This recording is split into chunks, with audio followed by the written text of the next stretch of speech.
All right, here we are, another Wednesday night HellaBass Live.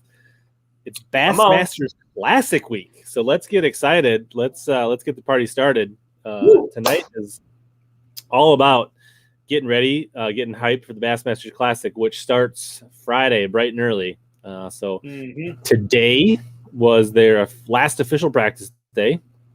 They get an off day, media day, tackle prep day tomorrow, and then fireworks begin Friday morning.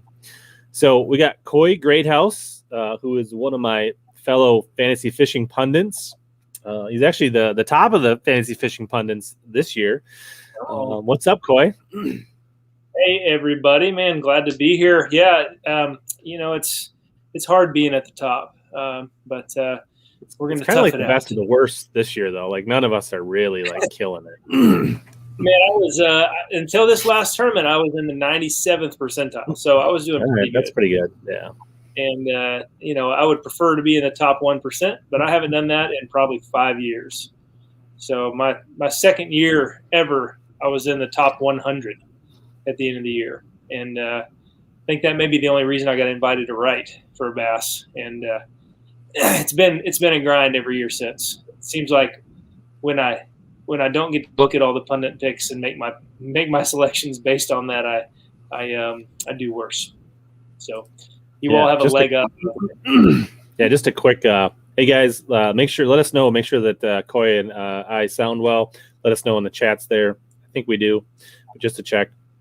Yeah, I had like 1 year where I don't know, finished I think I ended like 7th at the end of the year. Wow. Or something crazy. I was top 10 in Tackle Warehouse, which pretty much means you're top 10 overall. And that was one amazing year. But I will say, like, when you have to make your picks 2 weeks ahead of time, it's a different scenario than waiting to the last minute and kind of, I don't know. There's different pressure, and you got to, like, I feel like you have to, like, have a good reason, and you got to write it up and, like, give something compelling. And then you make picks different because you're like, well, I bet you the other 4 pundits will pick this guy, so I'm going to outsmart them and pick this guy, right? And so you're like, it keeps you from going like too obvious sometimes. I don't know, it's weird. Like there's more traps when the pressure of being a pundit, I feel like. Yeah, in fact, last year was my worst year. I was struggling to get into 80th percentile, and I worked my tail off. But I found about halfway through the season that if you're doing really well, make the most obvious picks that you can. Like, don't worry about dark horses. Don't worry about low percentage. Pick the guys that are shoe-ins to do good. And sometimes, like I picked Scott Canterbury on Neely Henry, didn't go well. So sometimes that'll come back and bite you. But overall, I found that that's the best strategy for you late in the year if you're doing well. Yeah, for sure. What's up, Roger? Good to see you. Roger's a big fantasy player. Yeah, that guy. I have been talking to that guy on Facebook and everything else for years and years.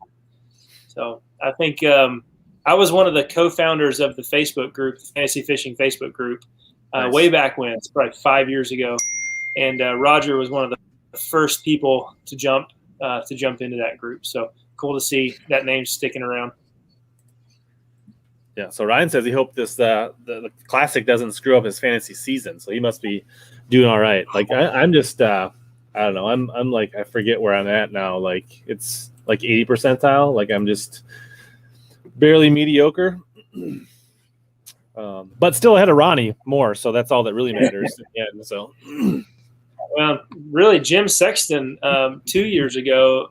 He blew the doors off of everybody. So, I mean, it just completely wiped the floors with us. And so I'm glad that he's, I don't like to say I'm glad anybody's struggling, but it's nice to be well ahead of Mr. Sexton. No offense if you're watching this at a later date. What's up, Jay? What's up, Sycamore? Yeah, it's difficult to be consistent in fantasy fishing. Like, you can put together a couple good tournaments, even a season, but to do 90 plus percentile, 3, 4, 5 years in a row, that's a tough nut to crack. Just like it's tough to go out and like string 5 good derbies together in real life, right? Like that's also quite a feat.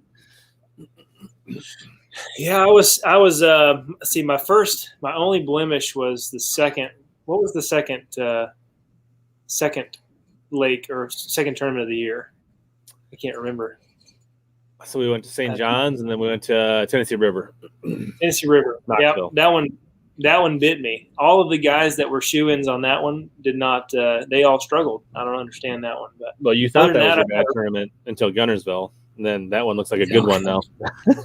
Yeah, well, 7:45. I guess I was second to last, but actually I was ahead of most of you until the last day. For whatever reason, the way that everybody kind of repositioned in the standings, and sure. They handed out all the big bass and the big bag bonuses and stuff like that. And that really knocked me down in the standings. So, it was bad. It was real bad.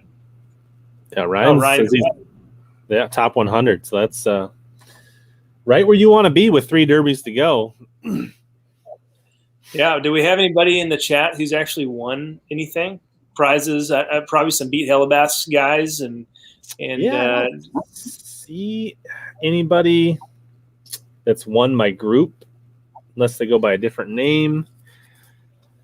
I'm asking them to sound off and brag a little bit. Sure. I mean, if they probably have beat me several times this season, whether they've actually won the prize or not.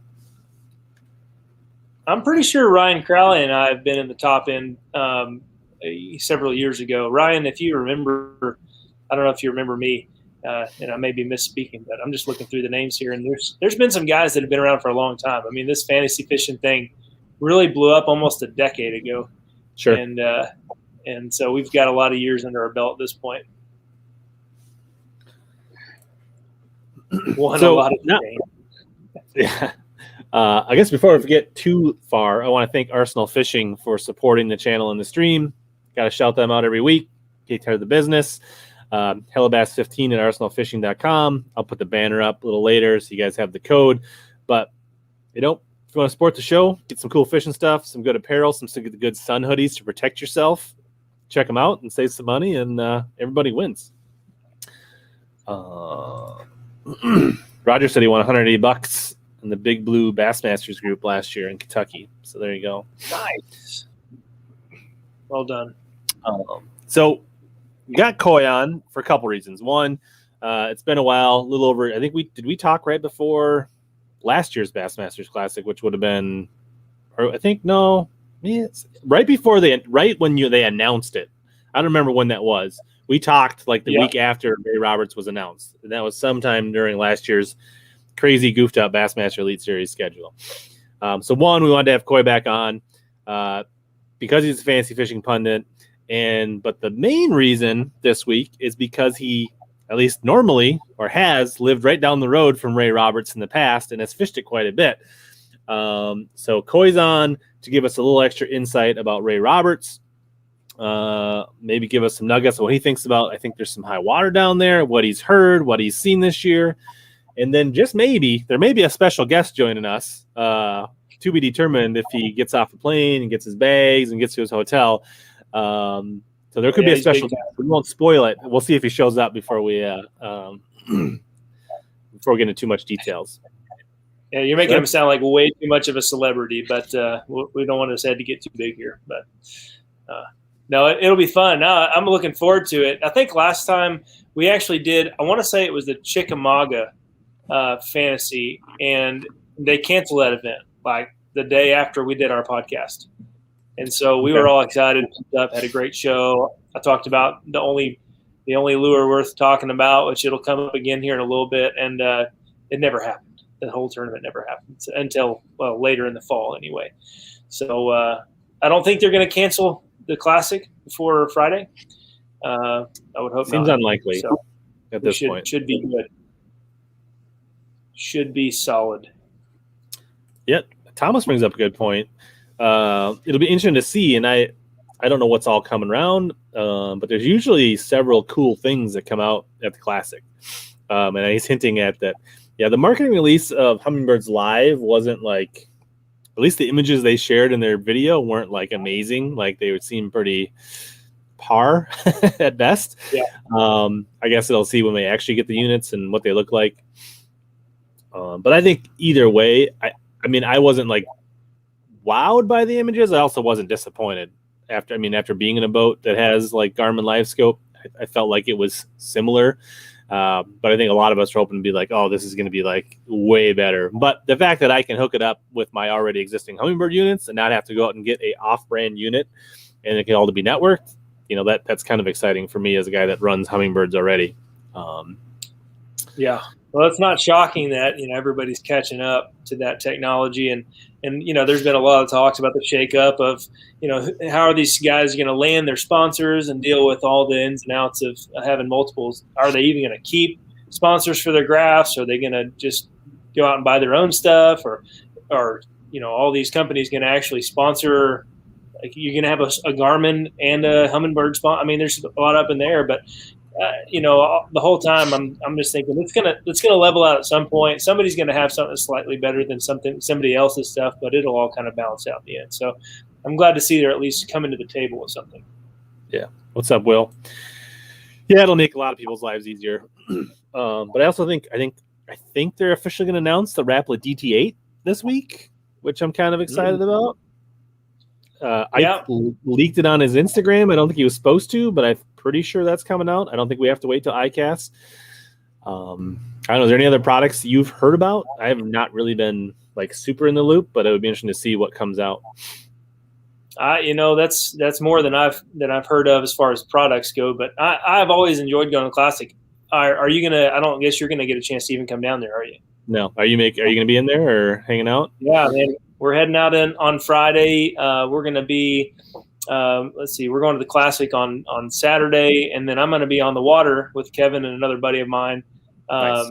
and on Sunday for about half the day before we go back to the Classic. So Nice. I love the Classic. I went to one at Grand Lake, which is about 5.5 hours from Dallas, and it was amazing. It's an unbelievable experience, and I'd recommend to anybody that can get out there and go to it. Yeah, I have this fantasy that I'm going to make it there by fishing. Well, no, not laughing at you because I don't think you're capable of it. But it's not a fancy. You can do it, man. Let's go. I was ahead of all three guys that made it the first day. Oh, really? I just didn't back it up on day 2. You're going through the nation, right? Isn't that right? Yeah. Man, that's a tough road. That's a real tough road. I guess it's not as tough as fishing against 300 people in the opens, but maybe it is. Yeah, I think you could argue. There's different arguments both ways for that. Well, they pretty much almost do now, right? They got the 8 comes out. They got a 6, an 8, a 10, a 14, a 16, and a 20. So that mid depth has always been kind of a mystery for everybody. So yeah, so it sounds like this. Oh, go ahead. I was just saying, I think the eight is going to be a great addition to it, and those baits they flat out catch them. I'm excited to see it. You might even see them at the class. You're going to get the body of a 6 that dives almost as deep as a 10 in that small profile. So I think that'll be a fish catcher for sure. And speaking of what, I mean, the DT6 was a large part of Randy Howell's Classic win, right? Yep. Absolutely. Yeah. The way that Ray Roberts fishes, that I really don't think you're going to get any deeper than that. I'm not trying to get ahead, but you might see some of those baits really make a pretty big statement. It would not surprise me. So maybe I give it up to the chat here. Do you guys want to start? Let's say we three avenues we can take. We can just talk about general Classic fanfare, why the Classic is cool, why we should be exciting. 2, we can get into how Coy thinks this Classic's going to set up, how it could be won, how we think Ray Roberts is going to fish. Or 3, we could talk in-depth fantasy fishing. So let us know in the chat where you want to go with that, and we'll start. We'll get to them all. We might want to put off how we'll fish until potentially our special guest arrives, but I don't know that we can bank on that either. So, yeah, I would say let's do that one next, at least second, because special guest he has fished it recently, and he's got a pretty good finger on the pulse of what's going on. I know a lot about the lake this time of year, but he's got some very recent knowledge, and and he's unbelievably connected. And I can't wait to hear what he's going to bring to the table, assuming he can make it. But let's start somewhere else, and we'll get to that in a minute. Cool. Let's maybe dwell. Now, how many classics have you been to? It's going to be my second classic. Okay. And so the other one was which one? Which was the other one? It was Grand Lake 2016, I think. No, 2015. 2015. So that was Cliff Pace? That was Edwin Evers. Edwin Evers. Okay, that's when he had that crazy big bag to lap. Yeah. Okay. So it was unbelievable. I've never heard a bunch of bass fishermen get more excited than in that room whenever Dave Mercer said 29 pounds, 11 ounces, or whatever it was. Sure. It was insane. 27.11. No, it was 29. It was big. And actually, I started that morning following him on the water, and I left him about 30 minutes into it, right before he caught his first big one. And I went over and watched Bill Lowen, and Bill Lowen caught a bunch of little ones, it was fun to watch him flip a tube, but I should have stayed with the old Edwin Evers. All right. So what do you think makes, go into more depth, why you think the Classic is such a great event to attend? And what did you experience in your first Classic, and what are you hoping to see in this Classic? Yeah. So last time I was more or less by myself. I had my in-laws with me, but they don't, they enjoy bass fishing, but they're not really into it. But I did some walking around, talked to some pros. If you are, if I'm ever going to fish at that level, I've got to get over this. But I'm definitely, I've been watching these guys. This was before MLF and all that stuff. I mean, these are the names that I grew up watching, and they're all they were in their prime at that point, a lot of these guys. And so I was pretty starstruck talking to these guys. Sure. It was kind of hard, but it actually let me realize that they're normal guys. So I got to talk to actually Scott Martin, who was an FLW tour guy. He was not a bass guy, but I got to talk to him for a while. Talked to Hank Cherry, talked to let's see who else. Talked to Brandon Palaniuk, talked to Jason Williamson, Ish Monroe. I mean, a bunch of guys that I have only ever seen on TV. It was really an amazing opportunity to pick their brains and to get to know just kind of how they process information. But then on top of that, I went and I got a picture with Tommy Sanders and Mark Zona, which was awesome. Mark Zona is a lot bigger than he looks, and Tommy Sanders is a lot smaller than he looks. So I thought that was interesting. But seeing all the baits, and there's big tanks, and there's expos, and there's talks. It was a ton of information. It was a lot of fun, and the weigh-ins they're amazing. Outside all the dog jumping things, that I didn't get behind that. But they have not given that up. That's the bummer. Is if you want to get a decent seat, you got to show up and watch all that stuff. Because if you try to come in just for the weigh-in, you're gonna probably not get in or be standing room only somewhere. Yep. The dogs jumping is that's the highlight. And the Hank Parker's cast for $10,000 and all that stuff that happens before. Never seen anybody make it. Yeah, and I think pretty good sales, right? I think if you're shopping for deals, rods, reels, tackle, they tend to really, I've never been, but talking to guys that I know that pretty much go to the Classic every year, they're there's always some crazy good deals on something at the Classic Expo. Yeah, there's tons and tons of booths. And so you just got to take your time and go through it. When I was there, it was the BOK Convention Center, which is enormous. And there was room after room after room of just nothing but tables and booths. And you can't see it all. So go in with a plan, there's a lot of guys that didn't make the Classic, go and, tell them you're grateful for them being there and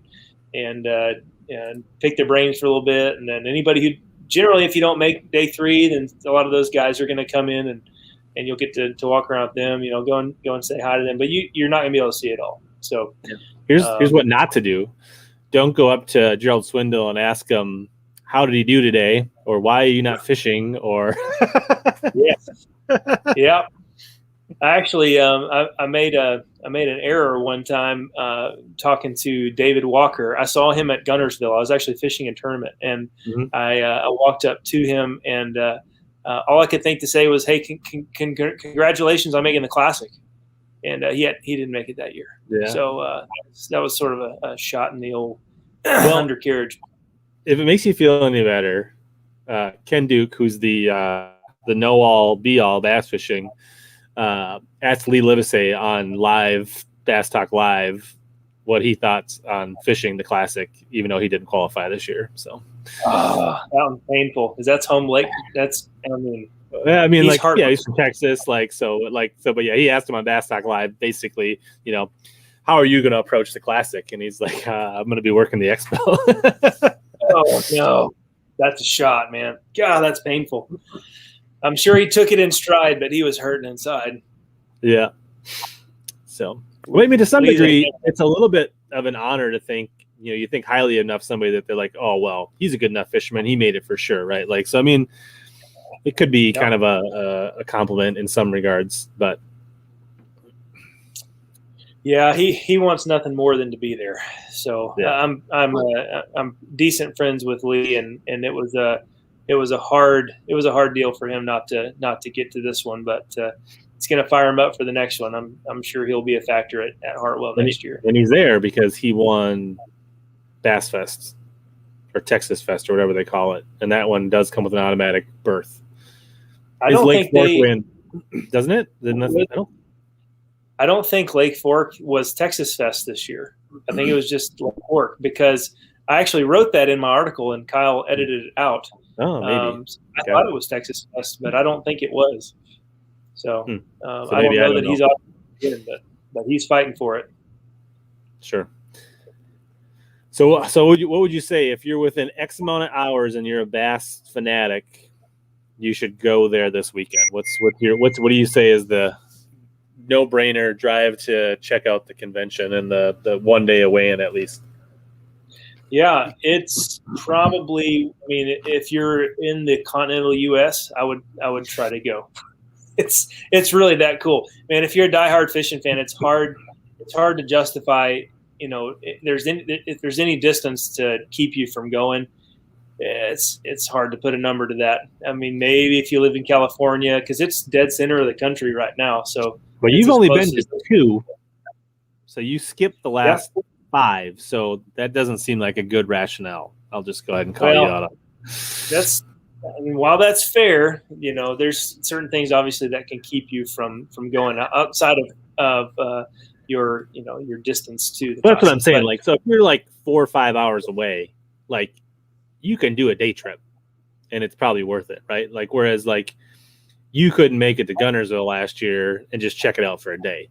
So that's what I'm saying. I think if you're 3, 4, 5 hours from Dallas, I think it's worth making the trip for a day and a half and experiencing it.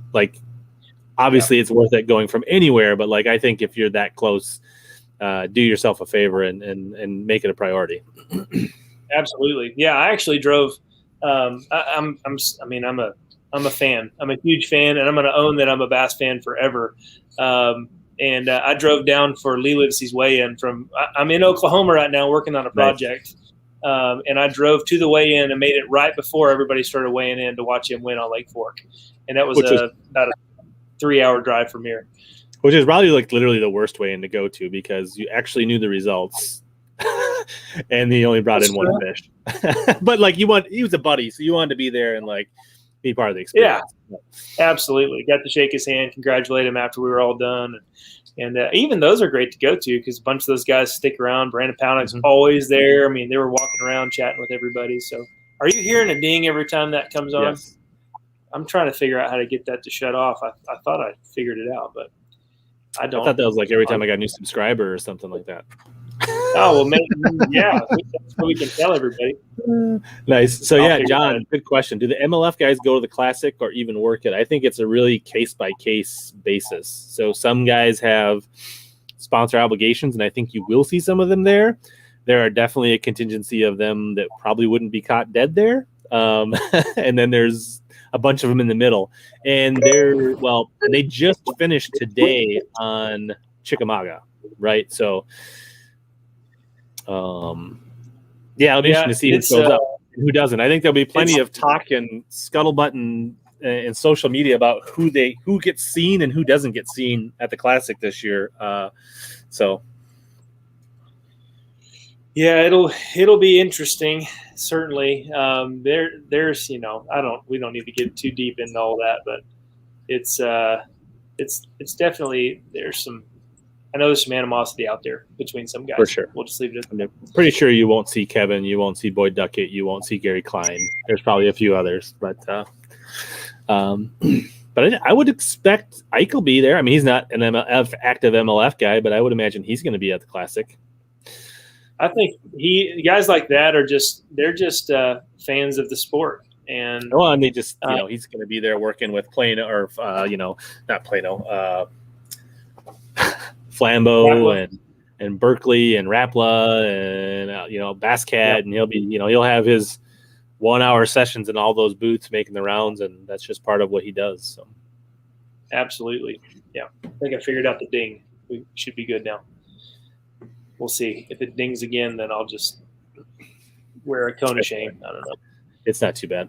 I think, and it really depends. And I think, some of them you may, there's a few of them that are fishing the opens, and I would imagine they're going to probably make their way to the Bassmaster Classic to work. And there'll be some others that have no interest. So it'll be interesting. Yeah. So you're going to go down, you're driving down Friday. So you'll basically be in the car watching Bass live on the way down, or are you going to get up super early and be there like for takeoff? Now I'm going to have the kids and my family with me, so can't make it to take off on Saturday, but we're going to try to do that for Sunday for sure. Okay. It's one of those things. I have 4 boys, and they're 9 and under, and there's nothing more special than to take a kid out there to the Classics. They can see all the energy behind this sport. Mm-hmm. I've talked to people that don't even know that there's professional bass fishing, it's really a shame. And there's so much to this sport that it's such a, if you're outside of this bubble, I'll just say it how it is.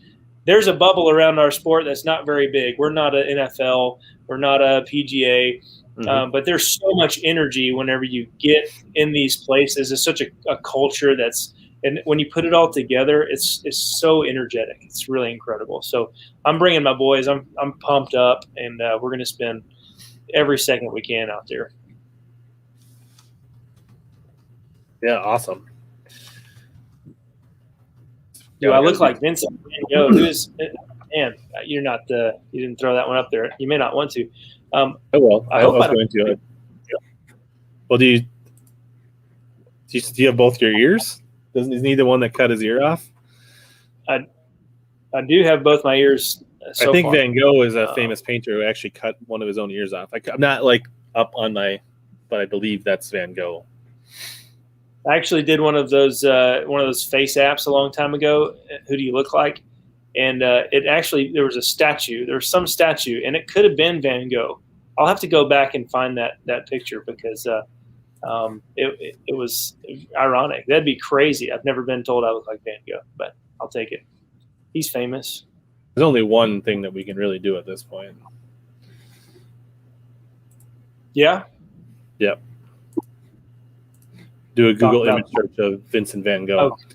Oh gosh. Here we go. Well, let's try it. I'm curious. There you go. Oh, man. I mean, I can kind of see it. I had a lot more beard until about 2 weeks ago. I'm pretty sure that's the bandage over the ear. I mean, I can kind of see it. I do have a red beard. I don't have red hair. Do you have a hat like that?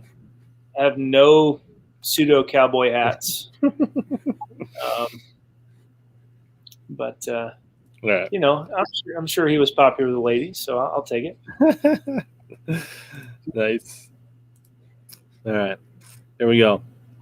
All right, let's got a few more questions that came in here. Seen a couple about Cody Bird, but yeah, we'll get to those in a minute. Yeah, that's a good question. Yeah, that is true. Dobbins is not going to the expo. Short of that story is Gary felt he didn't get a great booth position one time in a bad place at a different expo. Didn't feel that Bass wanted to work with him on it, so his stance was he didn't want to be part of the expo. So I'm sure it was probably I don't know. There was a difference of opinion, I guess. So, and their place is in Sulphur Springs, I think. So if you're down that way, you're a Dobbins fan, swing by the shop. They're pretty accommodating. So, yeah, I've actually talked to the whole Dobbins crew a handful of times, and they're good folks. We were going to work on getting some Dobbins rods and some high schoolers' hands in the Dallas area, and they were very, very accommodating to that. So Gary is a good dude. And I'm sure they'll have dealers there that will be selling their rods. So, oh yeah. So, I mean, we don't need to get into like Ray Roberts in detail, but do you know? Does Cody Bird fish there much? Has he fished Ray Bob much? Is he? Cody Bird is not. I don't think that he would call himself necessarily a Ray Bob expert. He is Grand Lake is like that's his home waters. I mean, that's his jam. He does live around the Metroplex. He's fished Fork a bunch. He's fished. He's fished a lot of the local lakes. I'm sure he's fished Ray Roberts, but he doesn't fish any local tournament trails. He's an opens guy. Sure. So they don't. The opens don't ever come to these lakes. So right.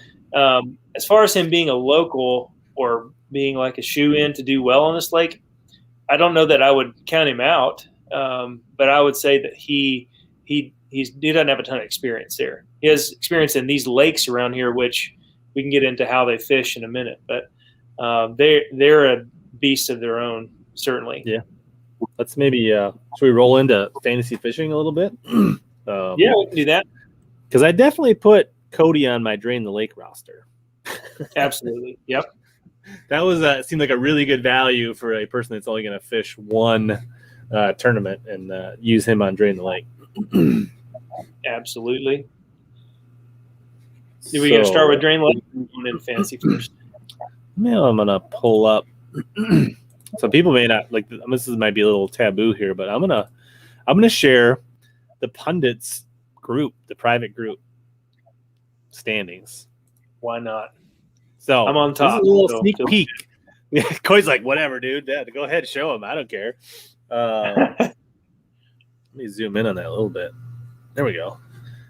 So this is there's 6 of us in here, but there's only 4 of us that actually write an article, right? 4 pundits, yeah. Yeah, so I'm the worst of the people that actually write articles. So Coy's at top. Kyle Jesse, who's our what do we call him? We call him the commissioner, right? And Pete Robbins, who's been a guest on the show in the past. Coy's been a guest in the past. I'm gonna have to have Kyle on. I guess that's I need to have him on. Did you ever have old GA on? I was going to, but he's busy doing other stuff now. But I should have him on just in general, not necessarily talk fancy fishing, but I think he'd be a good guest in general. And then Ronnie, who was trash talking the heck out of me up until he fell behind, and I beat him 3 weeks in a row. So, yeah, I think he's got a safe face. He's doing all his. He's like, oh, I'm so busy. I got all this and that and this.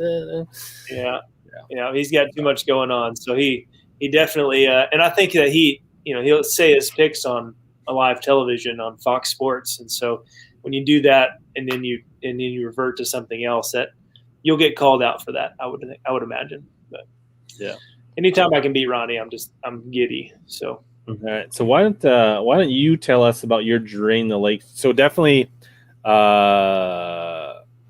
Sycamore, I see your question. We're going to get to that next. We're going to talk fancy fishing, and then we're going to do deep dive on how we think Ray Roberts is going to be caught and presentations and type of water and depths and all that kind of stuff. So we'll talk fancy fishing. We'll probably bleed into some of that, but then we'll go deep dive, and hopefully Kevin will be able to join by then.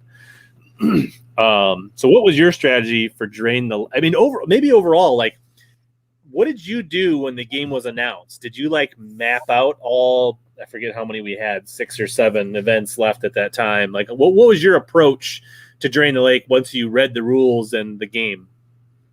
Man, I started with looking at all those because you can only use them one time. So I made sure to pick guys in certain places that I felt were shoo-ins to get in. And there's only so many of those that fit that category. So you got to get outside the box a little bit. But I smashed the first one. I was in 99.7th percentile or something like that.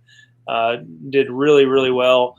And now I'm in the 88th percentile. So the last 2 or 3 events, or however many we've had since the first one, I've done really, really bad. So right now I've saved pretty much all of my smallmouth guys for the next 2 events. And really the next one will be a mix of smallmouth and largemouth, Champlain, but it's Champlain, right? Yeah. Okay. So yep. Champlain, then SLR. Yep. That one will have some of both. And I'm saving a lot of those Canadians, and I have not used Seth Fighter yet, which might come back to bite me. I'm even saving Austin Felix, and some of those guys are going to be on my roster come the next 2 tournaments. Brandon Palaniuk, even Chris Zaldane, could have picked him 10 times over, but saving him. So I think I picked Zaldane for this tournament.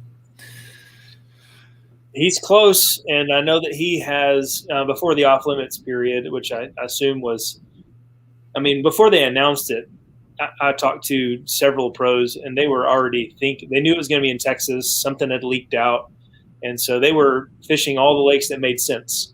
Which there's really only 2 in the Metroplex. It's Ray Roberts, and there's Possum Kingdom, which is west of the Metroplex.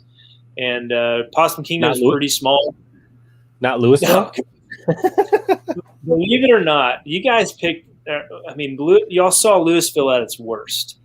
That's what I'm saying. Though, like size-wise, that could have been geographically could have been a good location, right?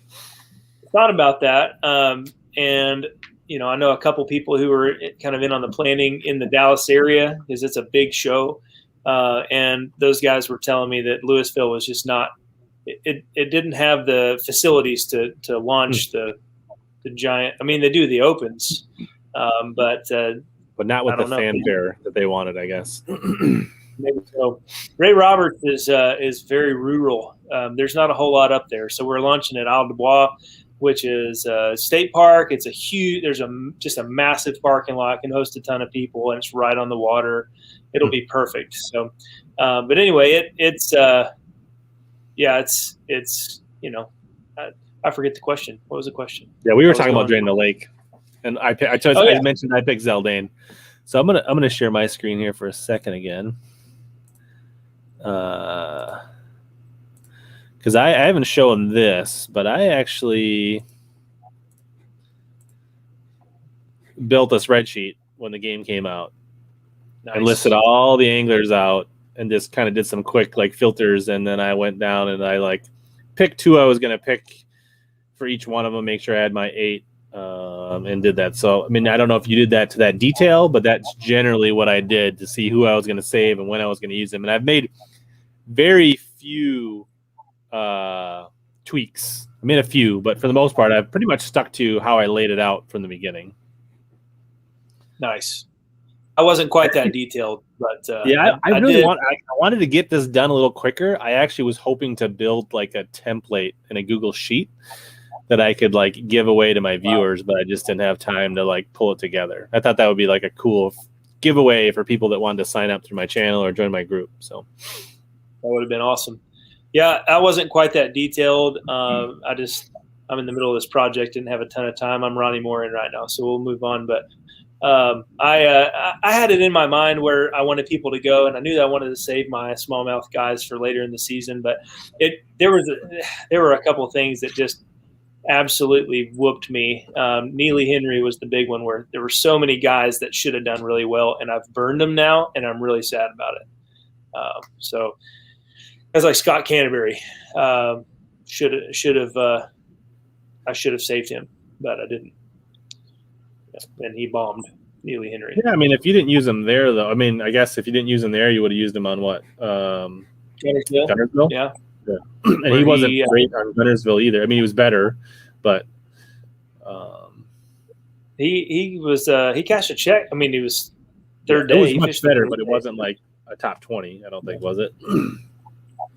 No, but it would have got me a heck of a lot more points than he did on the other. So it would have been so much better. I was below the average fantasy fishing score in Drain the Lake for that tournament. So that's bad because you've got 8 guys instead of 5. So you had 1551. Well, if it makes you feel any better, I only had 1338. Oh, really? On Neely Henry? Wow. Yeah. No, wait. Sorry, you had 12. Sorry, never mind. It's not sorted by. You had 1204. I had 1338. I was looking at. Yeah. Actually, Jim Sexton is doing quite well at Drain the Lake. Yes, he is. Yeah, but to go from 2182 on Fork to 1204, I guess it was Gunnersville is where I got my teeth kicked in. I thought it was Neely Henry, but it was Gunnersville. Who did I have? Am I thinking wrong? I forget you can go back and look at this stuff. Yeah. It's not even showing me. I guess I got to go click on all these buttons. Steve Kennedy, he killed me. Chad Morgan-Taylor, how in the world did he and John Cox? Of course, I'll tell you what, a lot of people talking about fantasy fishing. John Cox showed up with no practice. He showed up to the Bassmaster Classic. I don't know how you do that, but he did. And a lot of people are going to pick him, and he's either going to win the thing or he's going to come in dead last. That guy fishes. I can't ever pick him on fantasy fishing ever again because he just I don't know. He's so spread thin. But Derek Hudnall hurt me in that one. Frank Talley, Mark Menendez. Mark Menendez actually started off pretty strong in that one, the last tournament in Gunnersville. Sure. No, his day 2 was really good, and then he fell off on day 3. Yeah, I'm looking at Neely Henry. Yeah, you're right. Yeah. So who do you got on the Classic? Who do your sneaky picks for the Classic? Sneaky picks for the Classic. Let me go back to it. Hold on just a second. So obviously I'm picking Cody Bird. He is easily one of the most practiced North Texas fishermen that you're going to see. He knows rocky impoundments, and he likes them to be a little bit off color. That's why he's so good on Grand. Dude loves to throw a spinner bait, a chatter bait, crankbait, all those things. Square bill, yeah, those things play right into his wheelhouse, and he's a solid pick there. So and 52%. I don't know how they do the percentages because it doesn't equal out to 100%. Obviously, whenever you're looking at the ownership, I think those percentages carry over from the other buckets. I'm guessing. I would imagine so. But yeah, he's a great pick no matter what the ownership percentage is. So. But he's bucket A, so there's a lot of other sticks over in bucket A that he's up against. But Luke Palmer is, man, I was this close to picking him on Gunnersville, and he did really well there. He has done I used Palmer up on Gunnersville. Yeah, that was a good move. I have not followed him close enough. He's just having an absolutely stellar year. The last several tournaments, he's been so close, made a lot of top end finishes, some top 10s, if I remember right. But he's I just think he's on a tear right now. He'll do really well. He's basically Todd Faircloth without a win yet. Yeah, well, Todd Faircloth didn't get his first win till Mississippi River, maybe 2012 or 13, and that was a long time after he started. I mean, he's been fishing for a long time without a win prior to that. Pat Schlopper is somebody I've got in here. Truth be told, it's more because I think he's just a good fisherman. I just think he's a really stout fisherman, and I couldn't find anybody else to really fill that spot that I didn't want to use elsewhere. I could have picked Hank Cherry. I really thought about Hank Cherry hard, but I think Pat Schlapper is. I don't know, he's a nation guy, and he might get a little spun out in the Classic, but he may be just a Cinderella story. I want him to do well. He's had a rough start, but he beat me twice last year. If that makes you feel better. Yeah, but he beat me at the regional and the nationals. So that means he's really, really good then. So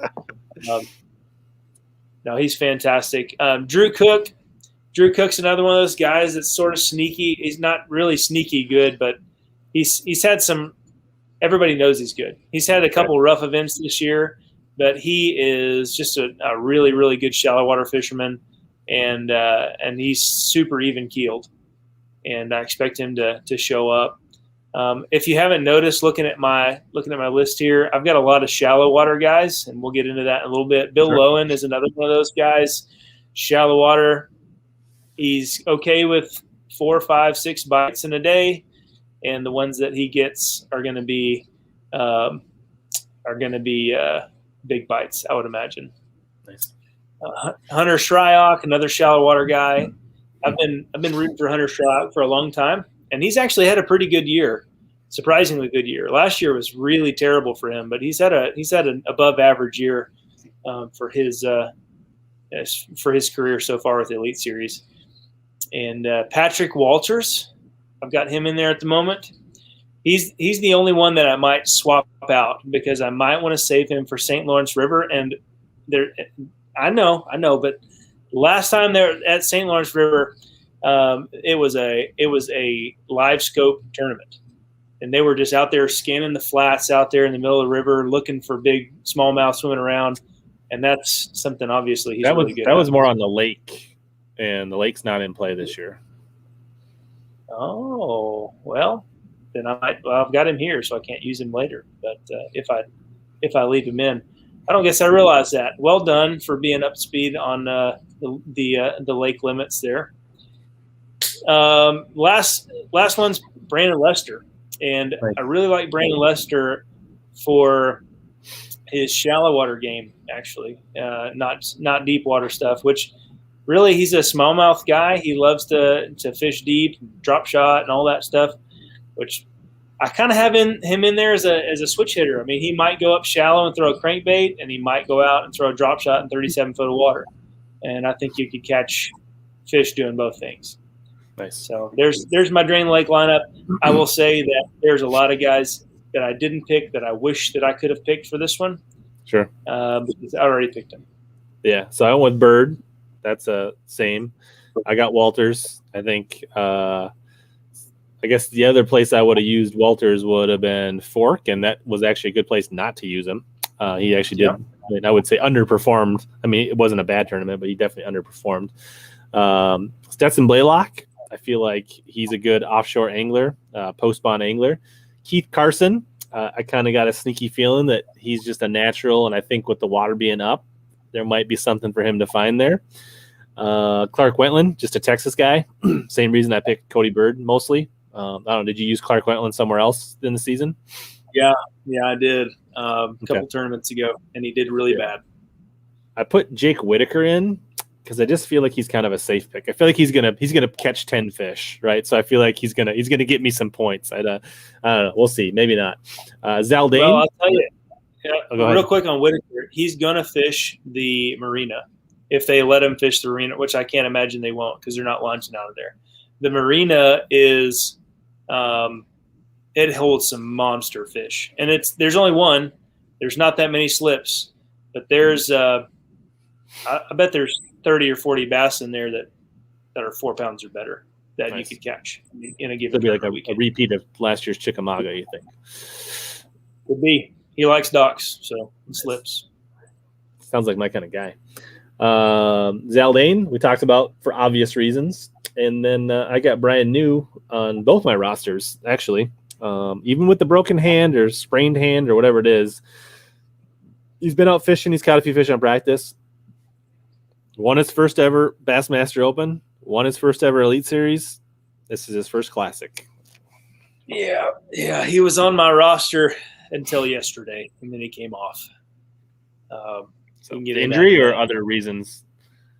The injury was a big deal, but he's human. So this is his first Classic. Classic's a big deal, and and I can see him spinning a little bit, but he is a John Cox, or he's a Brian Thrift protege. Yep. And the run and gun, hit one spot, catch one fish, that could play. You've really got two options on Ray Roberts, and we'll get into that in a minute. But I think the run and gun thing might play. It depends on how spread out the fish get. And he kind of did that on Louisville. Not saying there's the same fishery, but there's got to be a few parallels between those lakes. So. Yeah, there are. There's a ton more timber in Ray Roberts. That's about the biggest difference. For sure. All right. So I just got a text suggesting that our special guest is getting close to his hotel. So why don't we talk about your buckets? I'm much more comfortable with those. Honestly, this tournament was really hard for me for Drain the Lake because I used so many guys. So I had to kind of pull from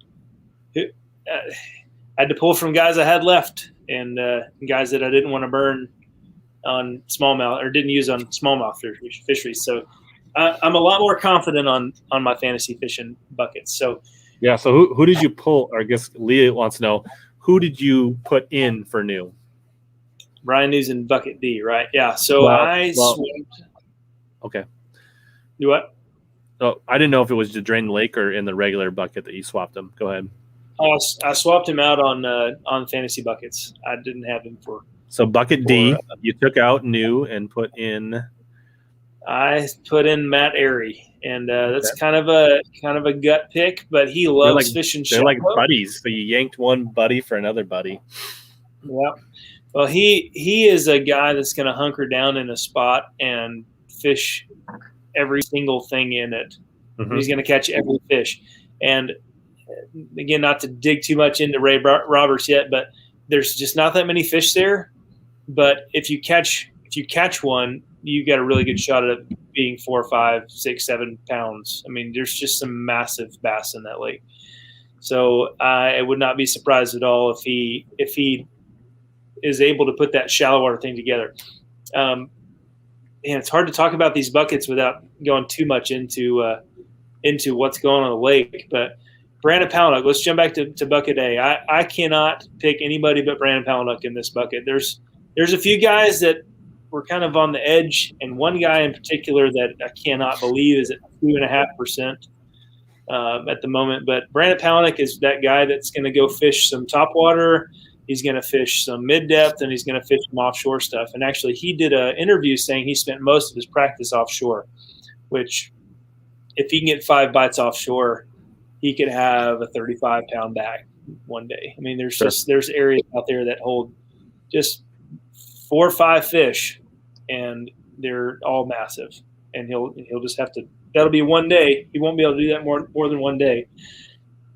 But if he can put that together, he might also come dead last because he'll spend all his time offshore.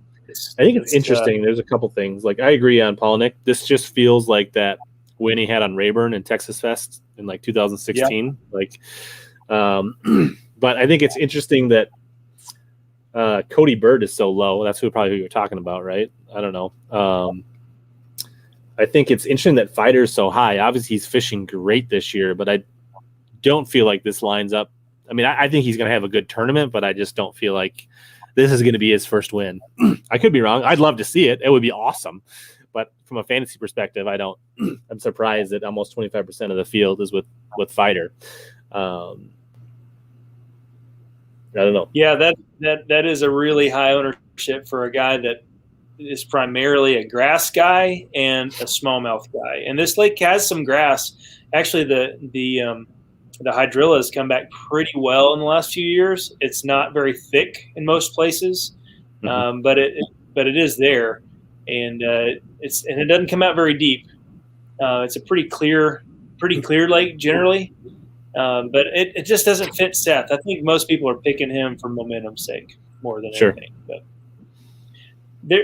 you can make a case for a bunch of these guys in here. But. I mean, Heron. I mean, he won almost this time of year, right? In a tournament at was that Texas Fest as well at that time, which is really the only data point of big tournament data we even have, right? And he won it, so it's interesting that he's at less than 3%. Exactly my point. Yeah, he wanted actually flipping grass when the grass was kind of first getting in there. It used to have a lot of grass, and then it all died off for about a decade, and then it started coming back. And he hit it right then, and it was all shallow. He fished shallow the whole tournament, and it was the TTBC 20. I want to say 2015 or 2016, somewhere in that range. Is that what you said? Yep. But yeah, he's a good pick. I'm surprised that the only thing about Matt Herron is I think it's going to be more of a moving bait tournament than he's used to. I think that he flipped, and it's going to take some moving baits to get it done this time. I'll go to bucket B, and in bucket B, I actually swapped out to my backup pick in bucket B. I had Brandon Lester here for a while, because I actually thought that it was going to be a deep water thing way back when I set my roster. And with the water coming up, it's just going to be in the bushes. So Steve Kennedy is who I made a switch to, and I'm doing that despite the fact that Pete Robbins is picking Steve Kennedy. Yeah, I know. It's as good as the last place almost. But Steve actually posted on Facebook or Instagram or something that he had a decent practice, which if you have any decent days on Ray Roberts, that's usually better than average. So if he's figured out a little something out there swim jigging, and swim baits are huge on that lake. That big old white swim jig just flailing around out there, just like on Convo. Absolutely. Yeah, well, it is. And he was fishing those flooded sticks and stuff. I mean, that was some sort of, old flooded bushes. But this is brand new flooded vegetation. I think there's going to be a ton of fish that flock the banks. So I fully expect him to do well in this one, and I'm willing to go against my gut and pick him, even though Pete's picking him. But so Michael Minnen's got both of the injured players on his team. Buddy can't walk or stand. He's got, I forget what he did. He broke his ankle, and New sprained his wrist. So bold strategy, Michael. Yeah. And with the water coming up in the bushes, Gross makes me a little nervous, but otherwise decent looking lineup overall. He's going deep guys right there. I mean, Brian New's really a shallow water fisherman primarily, but he can fish offshore.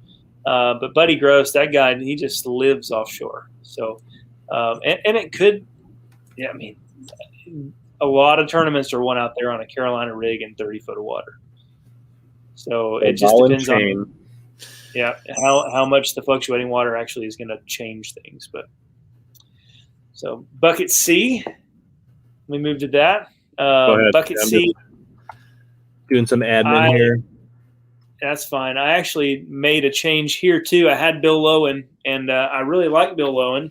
Swim jig guy, flipping, buzzbait. I think all those things are going to be good. But I went to my backup pick in my article and went Brandon Card. North Carolina guy. All of those guys are stout. And I can just see him.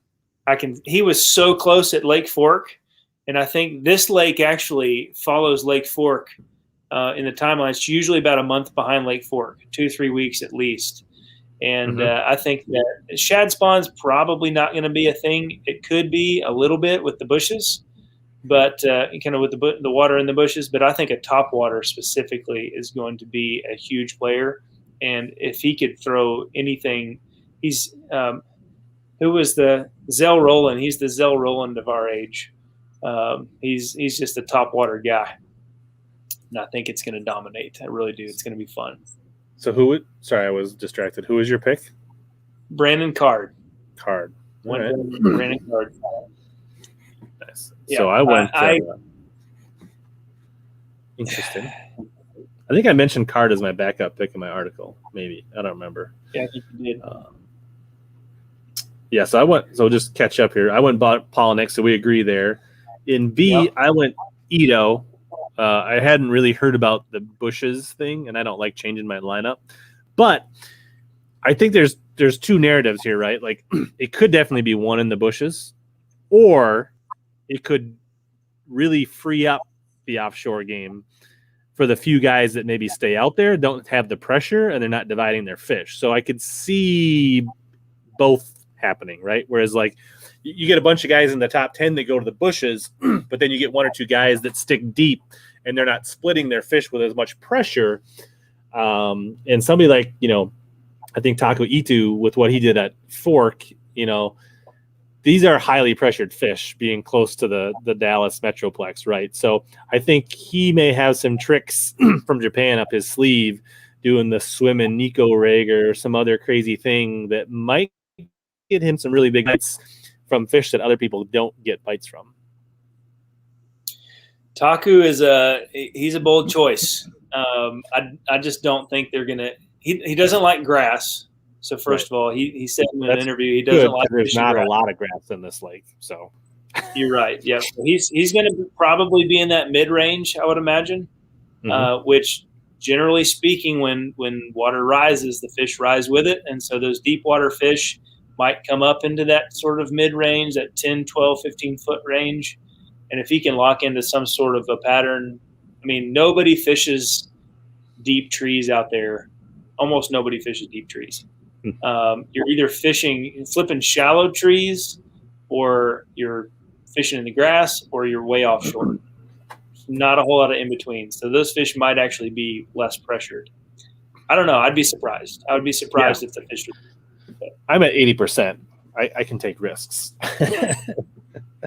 Yeah. And then I went with Palmer. I think we talked about both liking him this week.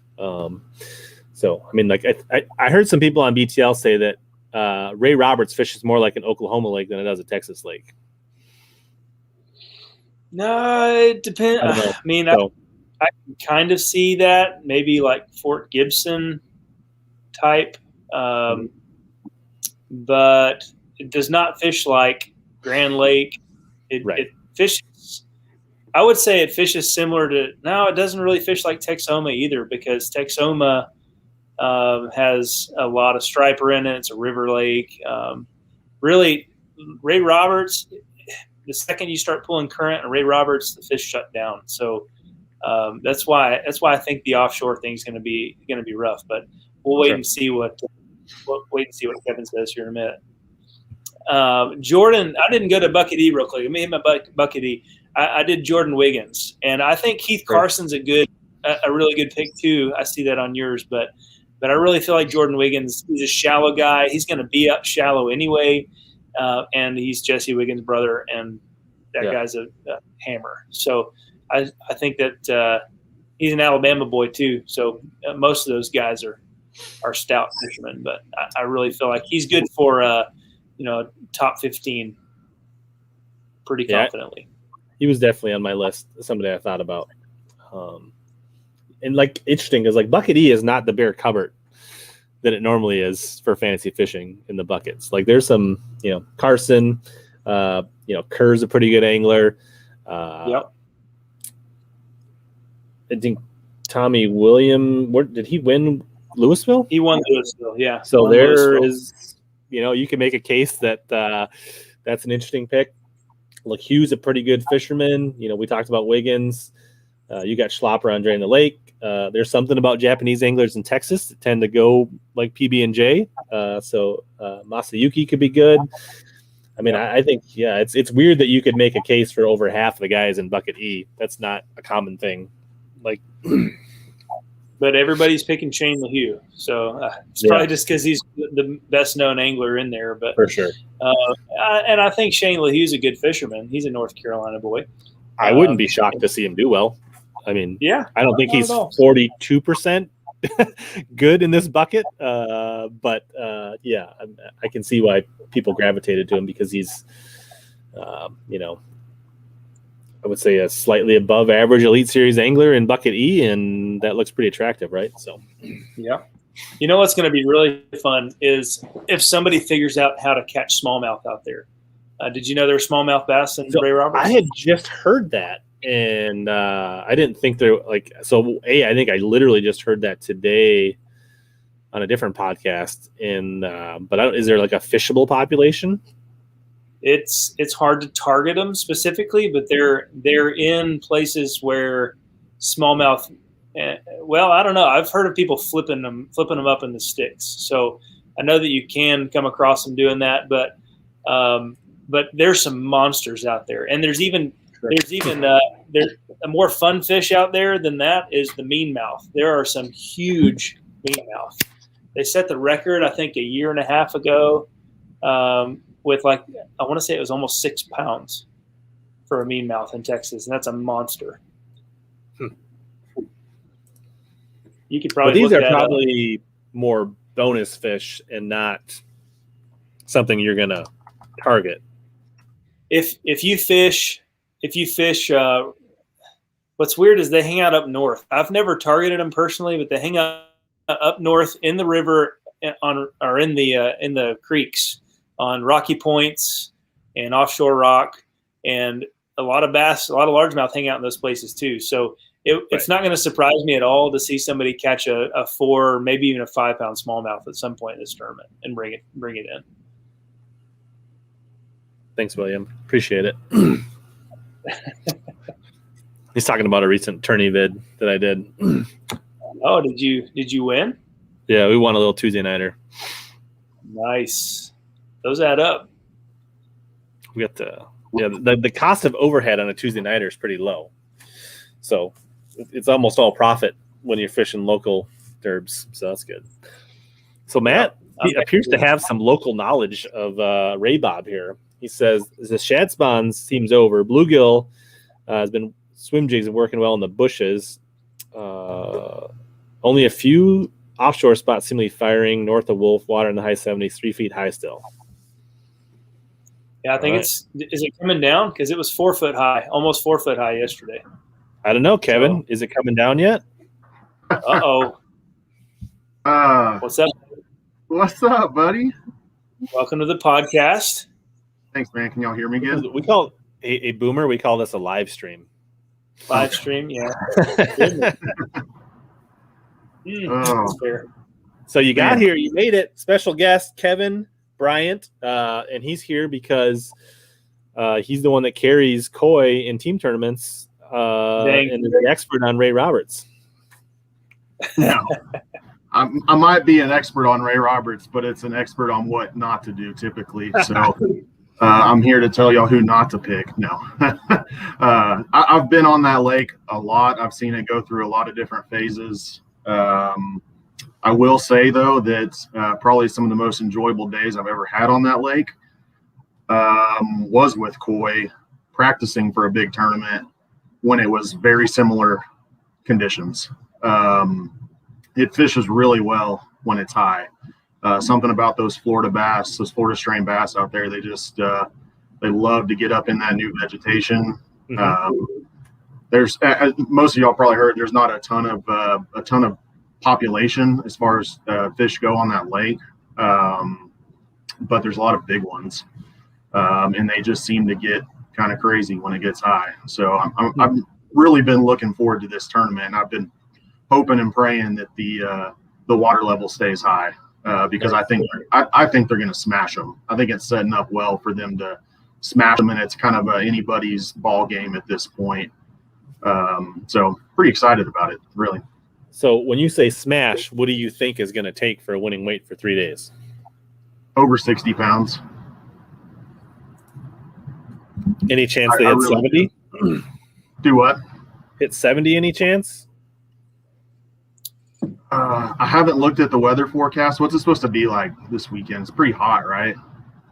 It's warm, but not really rainy. So they're not going to be adding any water to it, I don't think. I'll go look it up right now. Let's see. How about the wind? The wind is always the key factor on that lake. It is the ruiner of patterns on Ray Roberts. Yeah, it looks like great weather. Oh, man, partly cloudy. Highs in the low 90s, 5% chance of rain, variable wind speeds. It's going to be good. It's going to be really good. What it's going to do is that's going to really spread it's already going to be spread out because of all the high water, but it's really going to spread everybody out, and you're going to be seeing people catch them all over that lake. I mean, there is good water all over that lake, but when it's windy, man, it is just hard to fish a lot of that lake. There's just no high elevation around the lake to block the wind, and it just seems like a south or a north wind just tumbles down that lake. So would I be shocked to see 70? No, not at all. I mean, but I also, based on my personal experiences on Ray Roberts, I wouldn't be shocked if it took less than 50 pounds to win. You just never know on that lake because those fish are so finicky. But with stable weather, that helps. That helps a lot. So, sure. So a little bit about that. Oh, no, why do you think there's not a ton of fish in Ray Roberts, or doesn't seem like a place where you go out and catch a huge number of fish? It used to be. Well, so way back in the day, it was actually it was supposed to be the Lake Fork of Texas. They built that thing to be a monster bass producing lake, and they flooded all the timber, and it was for a while. It had really, really thick mats. It had tons of grass. I didn't get to fish it in the heyday. Kevin did. And it was a phenomenal lake back then. Frogs flipping, just a clear water grass lake. And then they got, I guess the water got really low and it killed all the grass. And then they got zebra mussels in there. So it became a really clear lake, and it just never got the grass going back until really in the last couple of years. Last few years, there's been at least a better population of hydrilla and some other different milfoil and different grasses growing back there. So it may get better. We'll see. Yeah, so I actually recently just fished a tournament out there in, I guess it was April. There's actually a lot of milfoil and coontail growing in that lake right now. A lot. Nice. And I wouldn't be surprised to see some guys fishing in it. Well, I guess it wasn't high when I fished it, so maybe not. But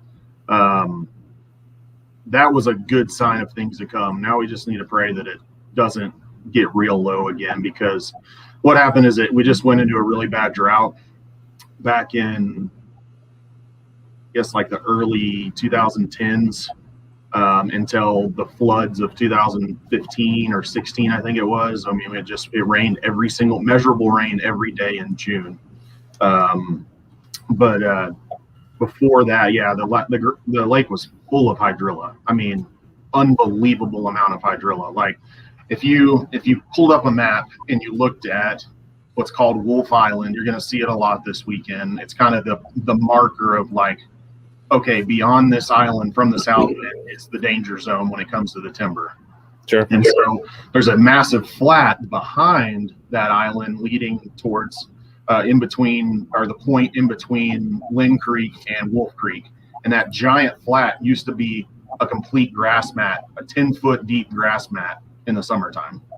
Like it looked like you were driving into land, basically. I mean, like mats you see on Gunnersville and stuff. Sure. So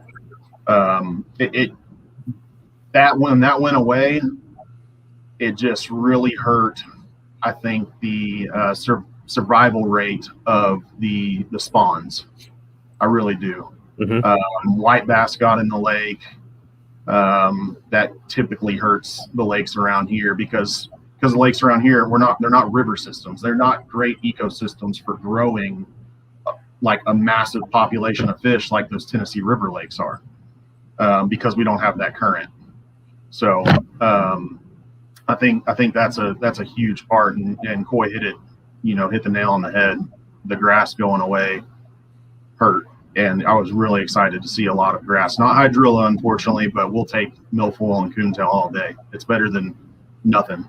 So sure. Yeah, and really, for it being such a big lake, it really fishes. There's only certain parts of the lake that traditionally are any good. If you're following a guy that's on the west arm of the lake, he's probably not going to win. I would bet a lot of money that guy's not going to win if he's fishing the west side of the lake. You need to fish the east side. You need to fish the north side. I say that. I know, Kevin. We've done pretty good on the west side, but it's one of those things that it's hit or miss. They might be there in practice and then they're totally gone. But you don't have the timber on the west side. It's a lot more rocky, steep banks. It's just not. It doesn't have the habitat that the northeast side of the lake has. Correct. But you add 4 feet of water, and there's a lot That's of habitat on that west side. I don't know if you remember our practices for that Bass Champs, but we smashed some big ones on that west side in those flooded trees on those points over there. I really think you're going to see a lot of guys running a lot of main lake secondary points, and you're going to see what I witnessed out there was like 5 and 6 pounders wolf packing on those points. Like, caught a 6 pounder on a whopper plopper, had 8 or 10 the same size or bigger follow it to the boat. Like, it's setting up. If I remember right, this was the same time of year. That tournament was in June, I think. It was June, yeah. And it was, because Ray Roberts is almost always in April, and it was the one year they moved to the summer. Yeah, and it was very similar situation, very similar winter, where like winter kind of dragged on, and the lake was still kind of cool. Like, hadn't really gotten hot yet. I mean, I fished a tournament on Lake Louisville just south of it this past Sunday, and the water temperature in the morning was 74 degrees. Like, that's pretty cool for, beginning of June in Texas, and so yeah, I mean, you could even there's a small chance that there could even be some shad spawn stuff going on this weekend. I mean, that's what we were seeing when we had these experiences on the lake in similar conditions. And I had some buddies that fished a tournament on Eagle Mountain, which isn't far from here, far from Ray Roberts, and this past weekend, and they said the shad were spawning from the dam all the way to the river. So wow. There's still some of that going on lakes around here. It's just been a weird year. It really has. I mean, fish are kind of everywhere. And I think you can really just catch them however you want, but I don't see the offshore deal playing. I just don't see it. It hasn't materialized anywhere else I've fished around here. So I mean, you might see a few fish caught, but like maybe the first day, and then I think it's going to go away. Rich, I could be completely wrong, but you were saying you didn't want to believe that the deep water thing was not going to happen. But how do you feel now? Like, after hearing a little bit about this? Yeah. Like, I mean, I feel like I got a little bit of a mix on my fantasy team anyways. Like, I just want to see a good classic, honestly. And it sounds, I mean, like, so even this shallow game, but do you see, like, I would imagine the guy that wins this is somebody that's going to run different areas in new water, right? You're not going to go to the same hole 3 days in a row and probably blow this thing out, right? Like, that's really unlikely based on what I'm hearing. I would say fishing points, you could rotate the same points every day and probably catch somebody. But you're going to maybe these 2 points, you catch them on day 1, but it's these other 3 points on day 2, right? Like, you may, right? But it's not likely that you're going to go to the same 2 points every day and wreck them, right? Probably not. Yeah. Probably they don't not. sit there, they're moving around. Yeah. Probably not. Yeah, I mean, that I definitely think that's going to be the case, just because the lakes changed so much. I mean, they're a lot of guys were saying that you can throw their practice out the window. I mean, the lake came up less than a foot since their pre-practice. It didn't come up like a ton. So I think a lot of those guys probably learned a lot, but they're going to have to keep following fish, especially if I don't think they're going to, just because Louisville's still so high. But if they start dropping water, I mean, those fish are really going to start pulling out to the edges of that stuff. And that's where I think your guys,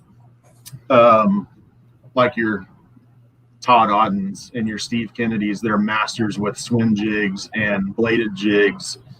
Bill Lowen, that's why I think you're going to see those guys really excel in this tournament, because all those guys can flip bushes with the best of them. But when that moving bait bite starts and those fish get suspended after the pressure, because they're going to feel the pressure, those are the guys that I think that can get those extra reaction strikes throughout the day are going to be the ones that succeed in this tournament. And that's why I have Steve Kennedy winning it. I don't know if you know this, but I changed to Steve Kennedy yesterday. Go figure. Oh, really? Kevin and I, we almost always end up with the same roster. We don't coordinate, but we think very similarly. So it doesn't surprise me. But I've got Brandon Card leading day one. Let me just say that. I had Brandon Card on my roster, and I took him off. I've got Matt Airy, so I actually added the North Carolina guys. Who So do I have now? Let's see. Well, I'm looking at it. If I can get it to load. It would not surprise me one bit if the person that won, either it's going to go one of two ways. I think there's going to be a lot of fish caught, but you're probably going to see only a handful of guys really get on them good. I think you're going to see it really top heavy. So like the top 10 are going to smash them because they figured out kind of the rhythm. It's hard to find a rhythm on that lake. Like you can fish for 5 hours without a bite, and then you find an area that's got several fish in it, and you can figure them out there. But they're not going to be there the next day. It just seems like they're always moving. But I think you're going to see guys that zero, and I think you're going to see guys that catch 25 bass in a day. It's a hard lake to be consistent on across the whole body of water. But wouldn't surprise me. And is it likely that you'll see a guy bust a big bag and then literally bring in 2 fish the next day? Yes, definitely could. Yeah, that's for sure. So if somebody busts a big bag on the first day, which somebody will, I mean, it's the classic, it's going to happen, and it's Ray Roberts, and the fish are chewing. Someone's going to bust a big bag on the first day. That person, I mean, I guess this is kind of an obvious statement, but that person is going to have a huge advantage over the field because of how the pressure can affect this lake. I think the lake being high is going to help with that, but say somebody busts 25 and then like the second place is 20, that 5 pounds could carry you all the way. I mean, that could be huge. It'd be a Caleb Kufal, Lake Fork kind of or a Lake Guntersville kind of situation where he got ahead so far and nobody could catch him. Yeah. I could see that. Mm-hmm.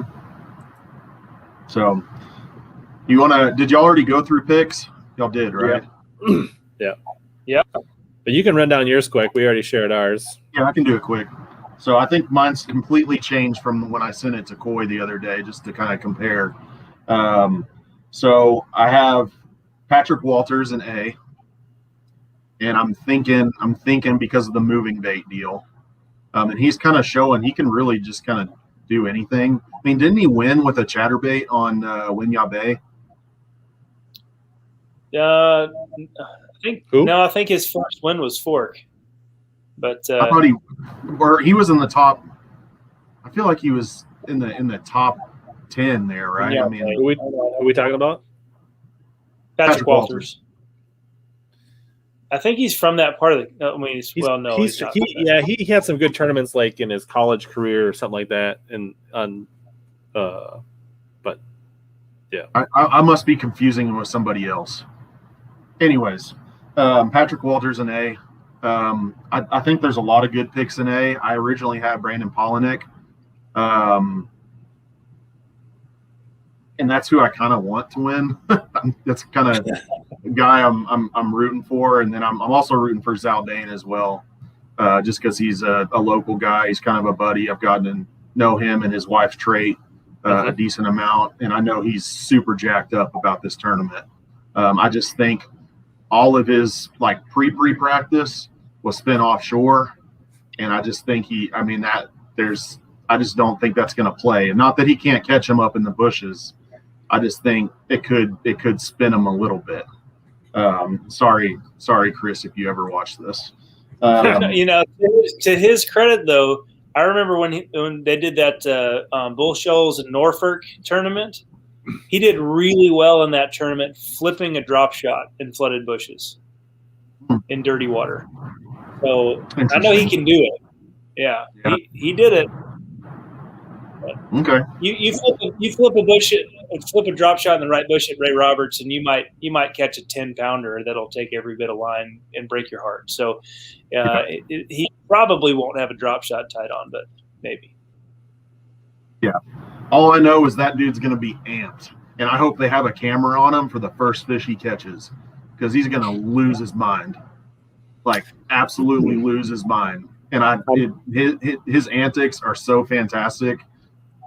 I love watching him catch fish because he just gets so jacked up about it. And I hope there's a camera on him on that first day. I'm assuming I'd be shocked if Zaldane didn't have a camera on day one. Yeah, I'll be shocked too. You'll get to watch him land on a fish for 10 minutes, though. It's going to be awesome. Yeah. He's methodical. Yeah. All right. So Steve Kennedy and B. I already told y'all that's kind of my pick to win it. I have John Cox and C. I think the aluminum boat guys are going to have a big advantage. And John Cox has already won a big tournament this year on a flooded Smith Lake, right? So he is a master with a swim jig, and he's really good when those fish get in that flooded stuff. He's just good at it. And he has spent more days on the water in tournament action than anybody else this year. I mean, that dude is just probably more tuned in than anybody right now. I mean, I don't know how many in a row, but he's gotten checks in like 3 or 4 tournaments in a row that he didn't even practice for. Like it's kind of crazy. I mean, on Neely Henry with the 96th place finish. I think it was Neely or Gunnersville, one or the other. I picked him. And he killed Neely, him, yeah, he was. Yeah. Bad. Yeah. So it's all right. He's going to do well in this one. He comes to play when it comes to the big ones. So, and it just sets up. D, well, I have he and Justin Kerr and John Cox are I think they're travel buddies for this deal, or they're at least friends.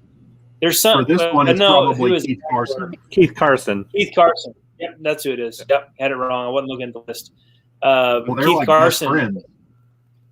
Yeah, he has been practicing, Keith, and so you have to imagine that he's going to key him in on some things that he found out. So if he can get any sort of little edge, I can see him being dangerous, especially because he has an aluminum boat on that lake.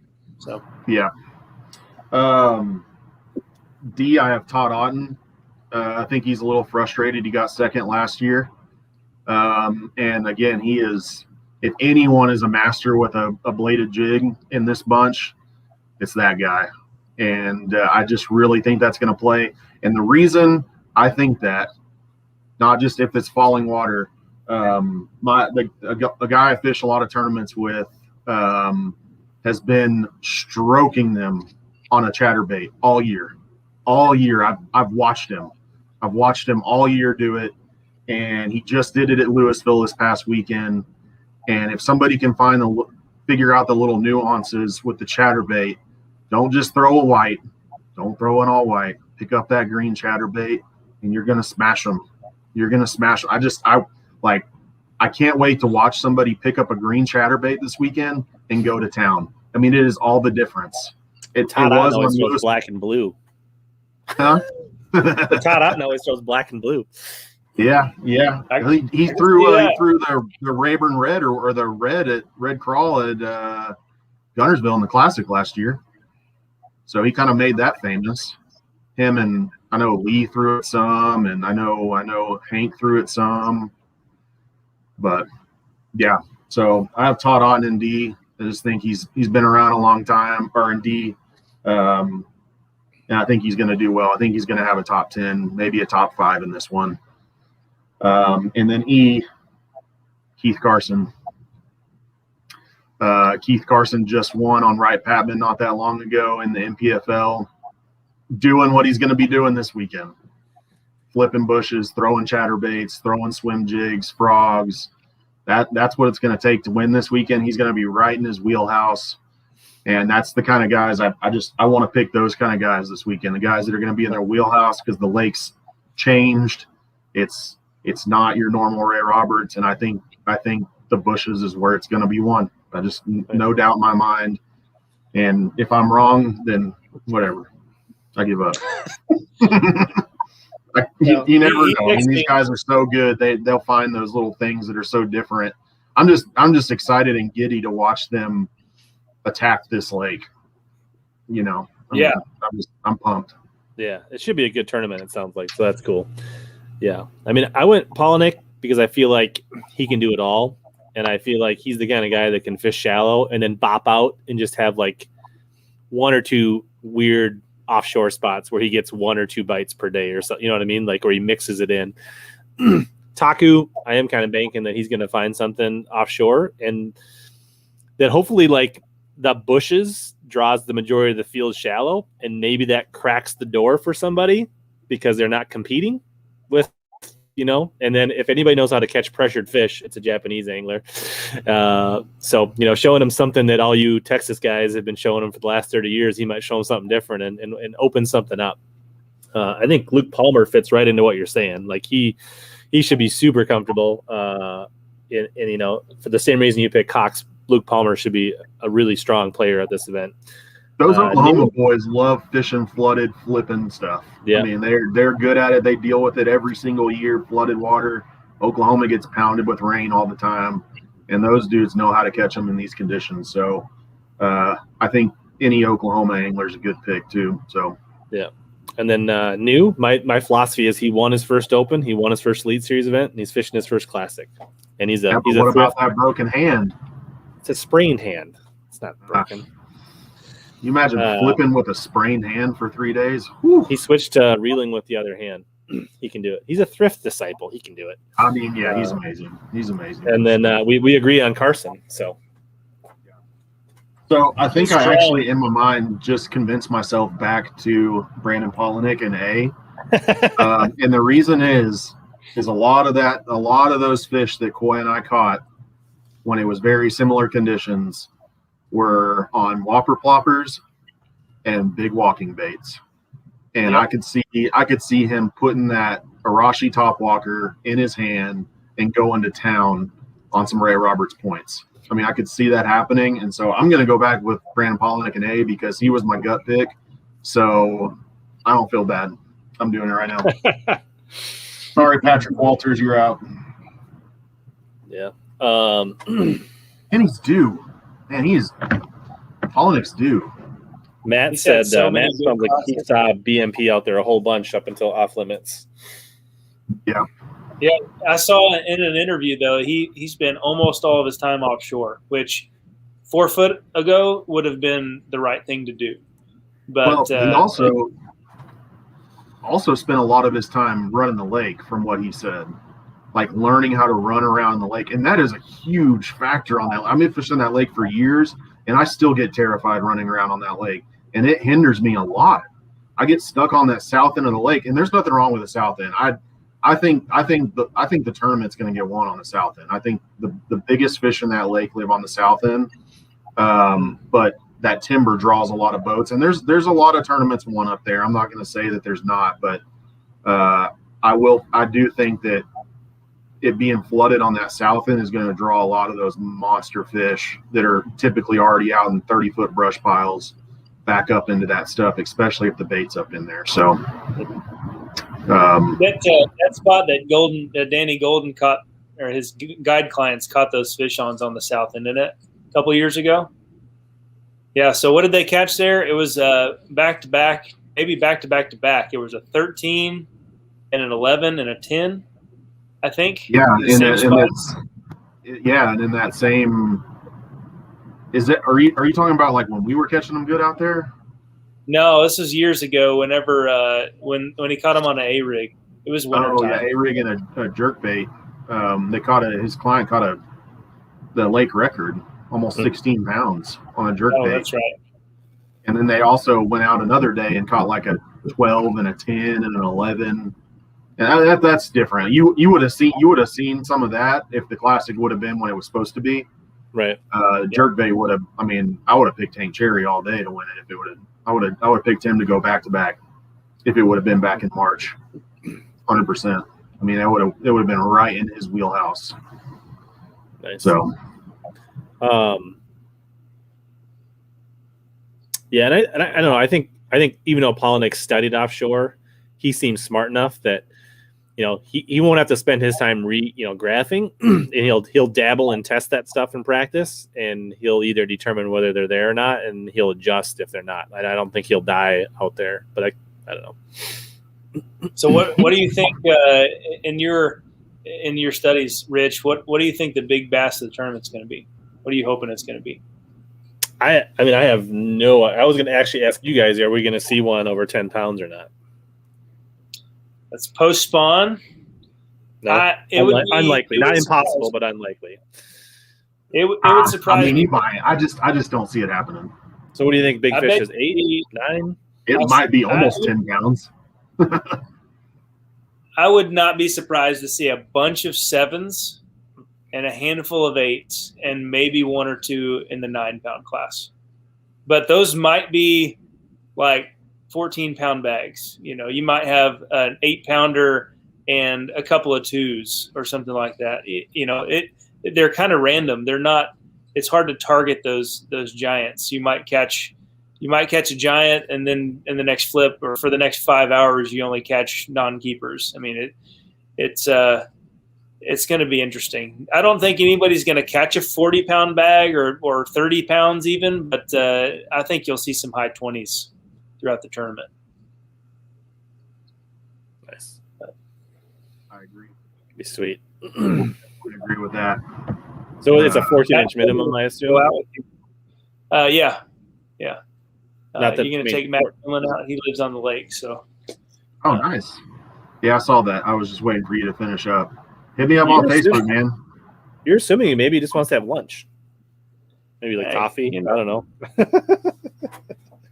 First time Kevin and I ever hung out, I asked him if he wanted to go out to eat to lunch, and he said, "Where do you want to go?" I said, "Let's go to Olive Garden." He thought I was literally asking him on a little date to Olive Garden, but quickly let him know that I was a married man, and I was inviting he and his wife to go to Olive Garden to go eat, not just he and I. So, Matt, either way, but I was like, this guy's pretty forward, I guess. I guess we're going to Olive Garden. He likes his Olive Garden, so here we go. I was like, yeah. That was really early on in our relationship. Mm-hmm. Ken thinks Zell Dangerous is going to get a deep double digit. So if anyone's going to do it, I can see him doing it. But back to Coy's point is that he'll catch a 10-pounder, and then that will be the only fish he brings in that day. Could be. Yeah, because he'll get some giant bait locked in his hand. That is the only. I love Chris, but man, he really gets locked into that big bait philosophy, and good for him for sticking to his guns. But man, it can be hard to watch him not be versatile sometimes. I'm like, dude, just like put up the. Think about it, Fork. Like if he would have put up the glide baits and picked up a big topwater. He was around giants. He was. I guess he lost some big ones in the final day there. No one was catching Lee. Lee flat out freaking crushed him. But in that tournament, the whole time I was like, man, just watching him, like, dude, just pick up that walking bait, like pick up a topwater or do something different. But he's got that swing for the fence mentality, and he's an Elite Series pro, and I'm not. So what can I say? He'll be winging a big swim bait, though. I guarantee he's going to throw a big swim bait. You know who else is going to be throwing one since he just won an Open throwing one? Brandon Polinick's going to be throwing that mag draft around some flooded bushes, and I can see that being something. I really could. It's just, you never know. That's one of those moving bait deals that might get a couple key bites for those guys. And I was going to go back to Polinick and why you picked him, because he said he's kind of a jack of all trades, can kind of do anything. If you watch any of his like vlogs that he does, his videos that he puts out on YouTube, man, just watching him, like when he makes the cut and does, gets into the third and fourth day of a tournament, like he's doing different things every morning, like just trying different stuff, doing new things, like always experimenting.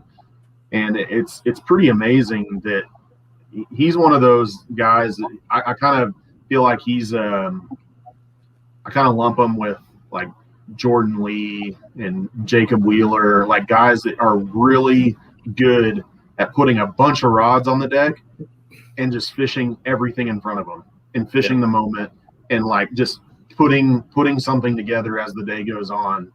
And at the end of the day being like, I just went and caught him, you know? And I could see that kind of fisherman doing really well in this tournament. So, because I think it's going to take a bunch of baits. And he's gotten much better at avoiding the bombs. Like early in his career, he would do that and win a couple, but he'd have some just tanks, right? And now, like, he rarely misses a top 50 cut. He's pretty impressive. That's why I changed back to him in A. Because he was my initial gut pick to win it. I think it's Steve Kennedy's time, but Brandon Polinick was my initial gut pick to win it. Yeah, and the 6-inch mag draft catches 3-pounders all day. Like, it's barely bigger than a chatterbait, honestly. Like, I've caught 1 pound smallmouth on a 6-inch bull shad. So I mean, Kevin, fish just eat we talked big about bait. Speaking of smallmouth, tell us about these elusive Ray Bob smallmouth. Yeah, I want to see what you think as far as what you think. What's the biggest smallmouth somebody's going to catch in this tournament? I don't know about smallmouth, but I bet there's a couple 4 and 5 pound meanmouths caught. There's a lot more meanmouths in that lake than there are smallmouths. The smallmouths are very, very, very elusive. You don't see many actual smallmouth in that lake being caught out of that lake. But over the last few years, you've seen a ton of big meanmouth. So you're gonna see some big meanmouth for sure, because they'll be up in those bushes too, and those are the ones that'll probably smash the topwater. Hope they get one of those on TV. That'd be really cool on live. Yeah, that would be the danger for Steve Kennedy is if he picks up the big bait. I think those of us that think Kennedy will do well, we're banking on him flipping around that 3/4 white swim jig in the bushes is how we think him doing well. If he starts picking up the big baits, that could lead to him doing the other direction. I mean, where he gets too tied into something and swings too hard. I think this is more of like when he won on Dardanelle, when he, right, like that type of fishing. Yeah. That was actually the tournament that I thought of when I was thinking Steve Kennedy was Dardanelle. More than even Conroe. He loves to throw the swim jig, and he will catch. It would be hard for him if he'll throw that. He'll catch a good limit every day. If he can catch that good, and then add a giant or a 5 or 6 pounder, even just one of those, then I think he'll have a legitimate shot. If he can fill it with 3 pounders and have 1 6-pounder each day, I think he has a shot. Yeah. Matt Quinlan just made a really good point. And I know someone personally that always catches them on a spinnerbait on Ray Roberts. A spinnerbait is huge on Ray Roberts. But if it's variable winds it's not very windy, that's where I see the guy that picks up the chatterbait is going to catch those fish that the spinnerbait might catch when it's windy.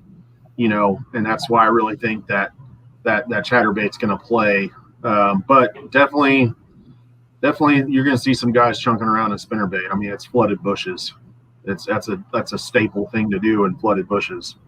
Nice. So, and are we going to see a frog play? I hope so. Yes, I think we will. I think if you're good at skipping a frog and you can get it back in those bushes, that's honestly, I've seen Seth Fighter do that. I've seen him do it, and he's really, really good at skipping a frog. And a lot of people can't skip a frog, but if you can get that thing to get behind that front edge of the flooded bushes, especially if the water is still and if it's not dropping and they're staying back in it and behind it, you could absolutely come away with some monster bites like that. You know, frog is absolutely 110% my favorite way to catch fish ever. I've caught a lot of big bags on a frog. I've just caught a lot of big fish on a frog.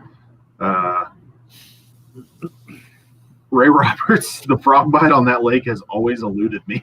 I don't know why. Even when we were catching them really good, when it was flooded, it wasn't on a frog. It was on big walking baits and ploppers and burning bull shads and kind of doing some different topwater stuff. But it is hard to find out there, I think, a frog bite, especially kind of this early in the summer, late in the spring, where they're not really fry guarding anymore, but I could definitely see if someone's, patient and found an area that's got a good population of fish in it, and, they may pick that up and catch a couple key fish on it, but I don't think it's going to be the sole bait for anybody this weekend. But I definitely think some fish will be caught on a frog. Or they just find a little trash mat here, or back of a pocket, or one little area Yeah, where there's trash mats for sure. Bluegill beds or something like that. Who knows, right? So, yeah. So first day, 53 anglers. How many limits do you think we're going to see? Man, I don't know. Good question. I bet I'm going to take it from the other end of that spectrum. I think that there are going to be, I bet there's 6 zeros. I bet there's 6 zeros. So negative. That may be a little bold. I bet that may be pretty bold. But I really think that lake can, and there's some newbies here and some guys that are not used to the Classic, and so that's going to add some pressure. I mean, maybe we'll drop it down to 4, but I think you're going to see several zeros. I bet of the 53 anglers, I bet half, less than 20 catch a limit every day that they fish. It would be surprising to me if more than that happened, more than that caught it. What do you think, Kev? Am I off? I don't think there's going to be any zeros on the first day. And that's just basing on my experience when it's flooded bushes on that lake. They just get in it. They get up in it and they bite. Those fish in those bushes, they're just, to me, those fish are typically easier to get to bite than highly pressured offshore fish on a lake that has no current. I just feel like they're gonna bite really well, and I don't think there's gonna be any zeros on the first day. And I think less than 10 anglers won't catch a limit on the first day. Wow. Honestly, I won't be shocked. I guess I will. I don't know. I'm trying to watch my expectations, but I honestly wouldn't be shocked if everyone had a limit the first day. See, Coy's negative. Negative? I guess I'm just negative. Coy. I have some really bad experience. I'm typically the negative one when we're fishing together. So I don't know. The tournaments that we've actually fished out there, it's usually 35-mile-an-hour winds, or it's late April, and it's 22 degrees outside with 30-mile-an-hour just straight line winds. We've always had miserable experiences, so I don't get my hopes up on Ray Roberts.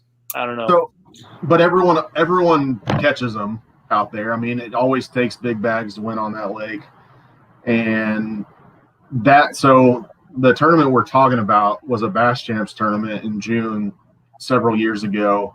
It was flooded, and we went out and practiced, I guess, 2 weekends in a row, maybe three different days.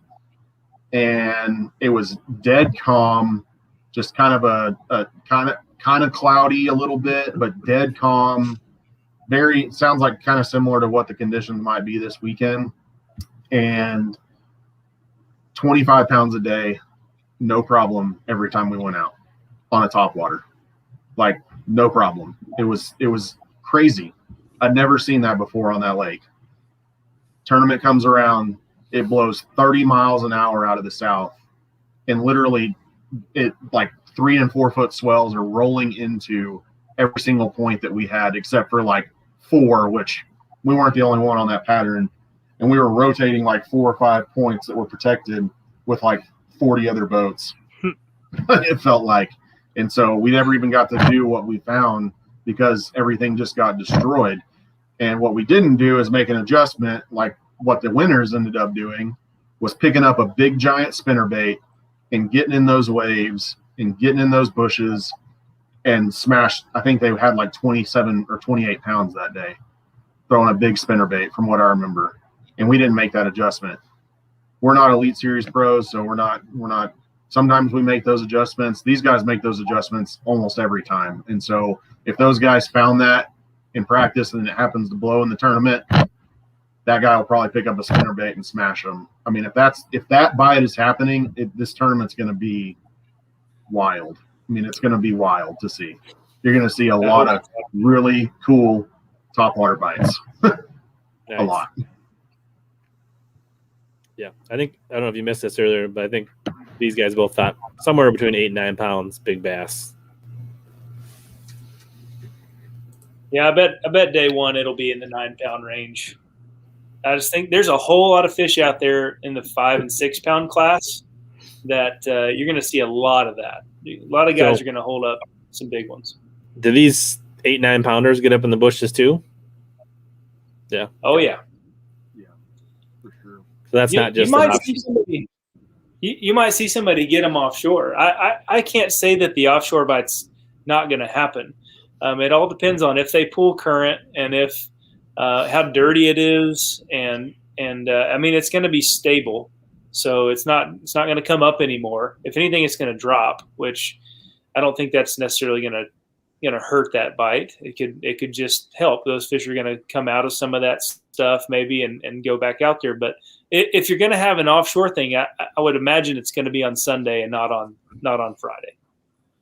Yeah, and the lake is clean right now. I mean, all the flooded lakes around here are clean because we've gotten so much rain. There's no more dirty runoff coming into the lakes. Everything's saturated around here. I mean, Louisville was clean from top to bottom. I mean, it's clean. I guarantee it's clean. It was clean when we were out there the last time it was flooded. Yeah, I mean, it's going to be clean. So there. You know, the big bass might come from offshore. It might. I'm going to stick to my guns and say this tournament will not be won offshore. Someone may mix it in a little bit, but I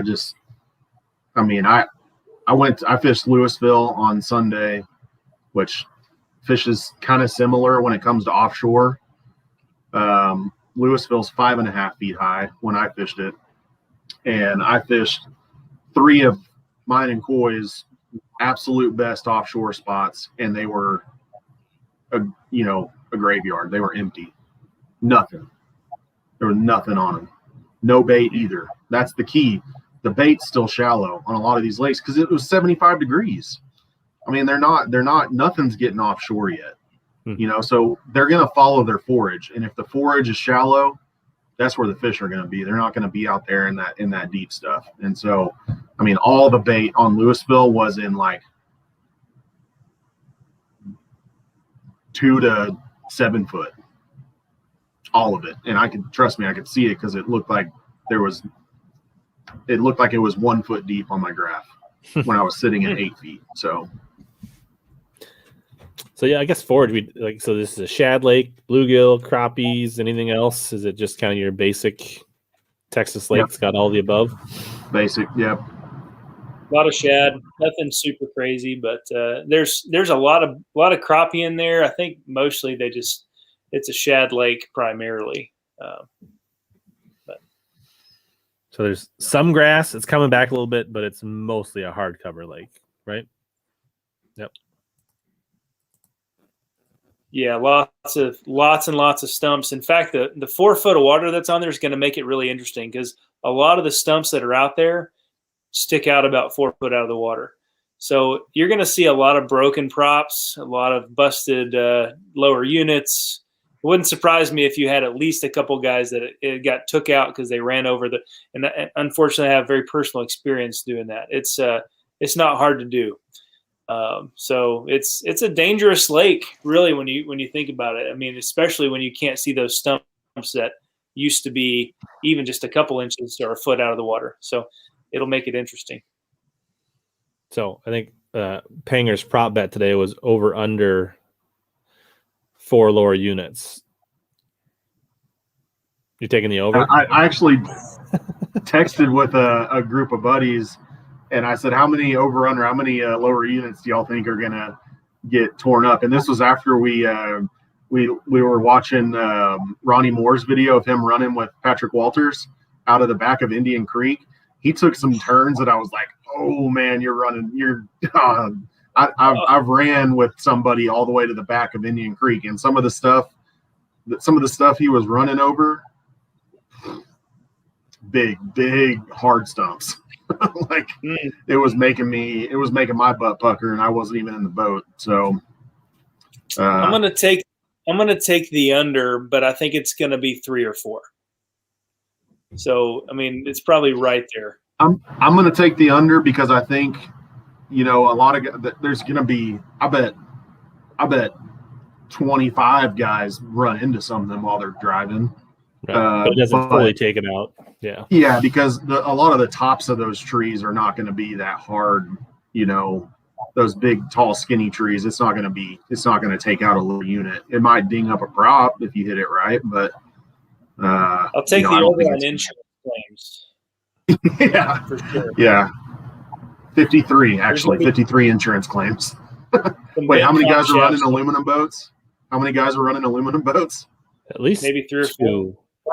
So subtract those guys from the insurance. No, there's more. We got Lowen, Carson, Cox. There's one other guy that's no, Shane LaHue's not. It's one of those type of guys. You're thinking Skylar Hamilton. He's not. Oh yeah. He's not. Gustafson's in it. It'll be interesting to see for sure. It's a scary lake. It really is. It's dangerous. So, and those guys, they throw caution to the wind and they drive across stuff that if they can't see it, it's not there. Yeah. Who was it that somebody on here just commented saying something about not imagining an 8-pounder in a bush? Yeah. It's fun. It's fun. Terrifying. It's a lot of fun. I've caught several big ones on a frog around bushes. And it's a lot of fun. But yes, it's not easy to get them out for sure. So you're going to see some heartbreak this weekend. So I think you guys keep talking about reaction baits. Do you not see a flipping bite? Is that not a thing? Oh, that's going to be the number one thing to me. I just think that the guy that's going to be able to put that down and pick up a moving bait, I think the moving bait to me is going to catch some key fish. I don't think it's going to be the dominating factor. I just don't see it being completely one flipping. I think that a moving bait is going to definitely come into play. Maybe in the second and third day, especially when those fish start kind of getting more pressure, a little suspended, kind of hanging off the bushes a little more. Because I mean, it's a big lake to me because I don't fish all the lakes that all the pros fish. They fish some massive lakes, but they're going to make that lake fish real small real quick because those dudes can just cover so much water, and those fish are going to feel that pressure after the first day or two, and they'll start suspending off of those bushes a little more. That's where I really think you'll start seeing that come into play the second and third day. That flipping bite will be good for 12 to 14 pounds. Some guys might catch more, but I think it's going to be kind of that 2.5 pound average, maybe, with an occasional 3 or 4 pounder that'll keep you doing it. But if you want to win it, you're going to have to do something else. You won't win it doing that. Interesting. Yeah. So Nathan, sounds like you're new to the stream, stumbled upon YouTube. So we're talking about the Bassmasters Elite Series, and this weekend is the Bassmasters Classic, which is essentially the Super Bowl of bass fishing. So this is like our Daytona 500. This is our Super Bowl. This is where the best 50 anglers in the world that have competed through various circuits to get here are fishing for $300,000 and a world championship. So Bassmaster.com. Hopefully to sum it up without going into super details, but thanks for tuning in and thanks for the question, Nathan. Yeah. Best spawning spot on the lake, Matt. No doubt, Indian Creek. So how about a square bill? Is the water too clear for a square bill, or you think that's? You've been out there since I have. You're not going to see me throwing a square bill through newly flooded willow bushes. Yeah, you think they're too green for a square bill? too green. Okay. Almost going to be too green for a chatterbait, but you got to have it in your hand. You got to do it. If it was normal pool, you could throw it around stumps. There are some rocks. Isle de Bois actually has got a little bit of riprap. The dam has been known to catch some good fish on it. There are some areas that you could catch some fish on a square bill, but it's just not. It's not with the flooded conditions. It's probably not going to play as much. Yeah, we did go through those, Lee. Let me see if I can. Brandon Polnick, Keith Carson, John Cox, Steve Kennedy, and South Carolina guy Todd Otten. There it is. I could see him. My picks. What else? What else have we talked about? Is there anything we haven't covered about Ray Bob that we need to talk about that would be sad that we didn't talk about before this weekend? Man, missed the first hour of the show, so I don't know everything y'all talked about. So we kind of left a lot of the deep dive lake stuff until you got here. We talked about kind of the classic in general and what it's all about, and why you should go and that type of. I just think the thing that I am the most excited about is that most of these guys probably never even heard of Ray Roberts before this got announced. Sure. And it's just going to be really cool as a local guy to see, part of me is happy that it's flooded, but part of me is kind of sad that it's not, or that it's not at normal pool. Because I would love to see, what these guys would do when it's kind of at normal level on this lake to kind of separate themselves from the field. It would just be regardless, it's going to be really cool to see what they do. And most of them have zero history on this lake, and it's just new water to them. And to me, that is some of my favorite times to fish, is when I'm going somewhere new. It's just exciting. It brings me back to why I love fishing. It's a puzzle. It can get really redundant sometimes around here when you've been fishing these lakes for so long, and you just get in these little patterns that when you launch the boat, everything you're going to do from minute one to the last minute. Right. And it's going to be really fun to watch guys that have spent 3 days on this lake, 4 days on this lake, and see what they do. I'm really excited about that. And I think that's one of the cool things about this classic is that it's not a lake that people know. It's not your Gunnersville. It's not, we don't know what to expect. We really don't know what to expect. And I think that's the most exciting thing about it. And we're getting a summer classic. I'm all about summer classics. Let's just move it to summer. I think it proves most of the time, to me, it proves the better angler. I think it's a tougher time of year to fish. And I just, I'm all about the summer classic. Maybe they'll see the turnout from the people vacationing and coming here.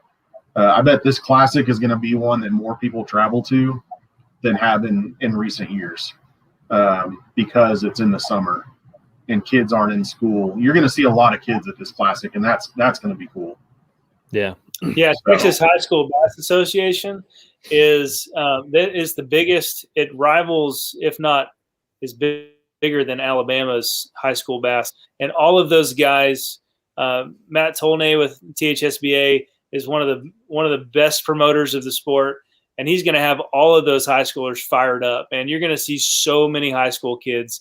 I think they have around 15,000 competing anglers between – there's the East Texas Bass Association and there's Texas High School Bass Association. And both of those combined, it's something like 15,000 students. It's a massive amount of high school anglers that fish tournaments around here that are almost all going to be at the Classic. It would shock me if they weren't. Nice.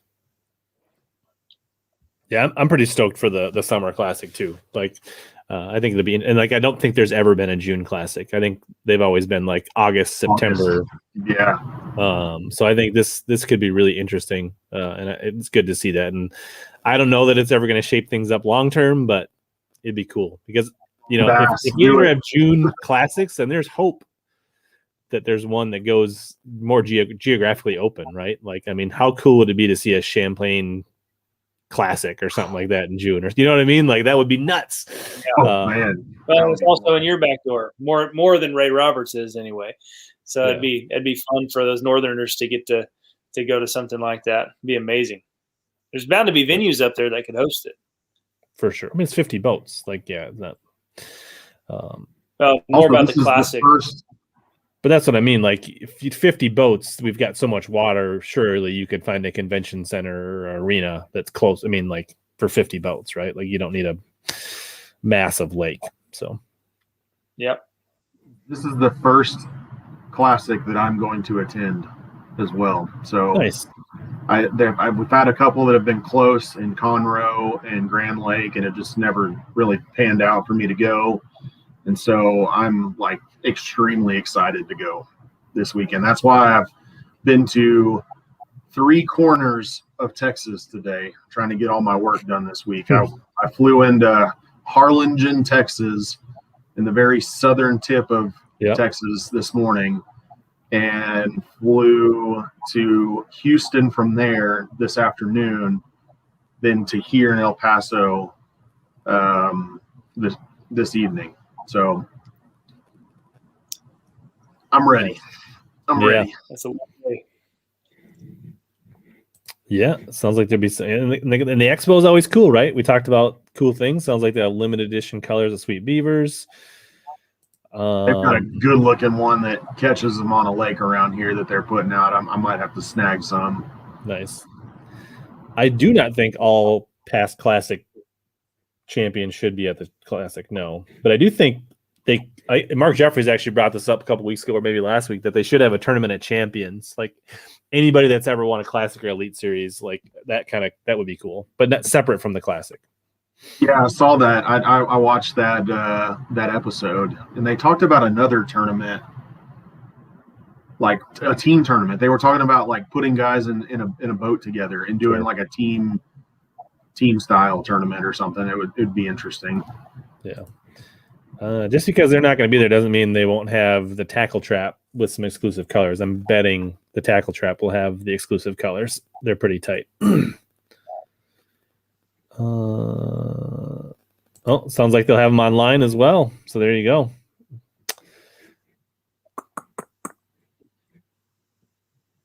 It'll be a great place to pick up some stuff. Definitely don't come expecting to not spend some money, because you're going to get some opportunities to. I actually bought some of my first Dobbins rods ever at the Bassmaster Classic that year at Grand Lake. I bought a 735 Champion XP, and it was the graphite rod, and it was a stout flipping rod. It was actually maybe my first flipping rod, like intentional flipping rod. And it stayed in my arsenal for a long time. I got rid of it a couple years ago. Is it the 736?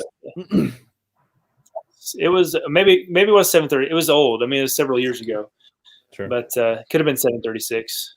735 is my all-time go-to frog rod. I went away from it for a little bit. I bought one, I think it was maybe last year, and I don't know why I ever went away from it. That is like the greatest frogging rod. A lot of people like the 736, but I like the little more tip in a 735 for the tactical frogging, anyways. Yeah, a lot of the frogging we do around here is more open water, under bushes. Yeah. It's not matted grass. For matted grass, 736 all day. I bump up to the 795 instead in the mats.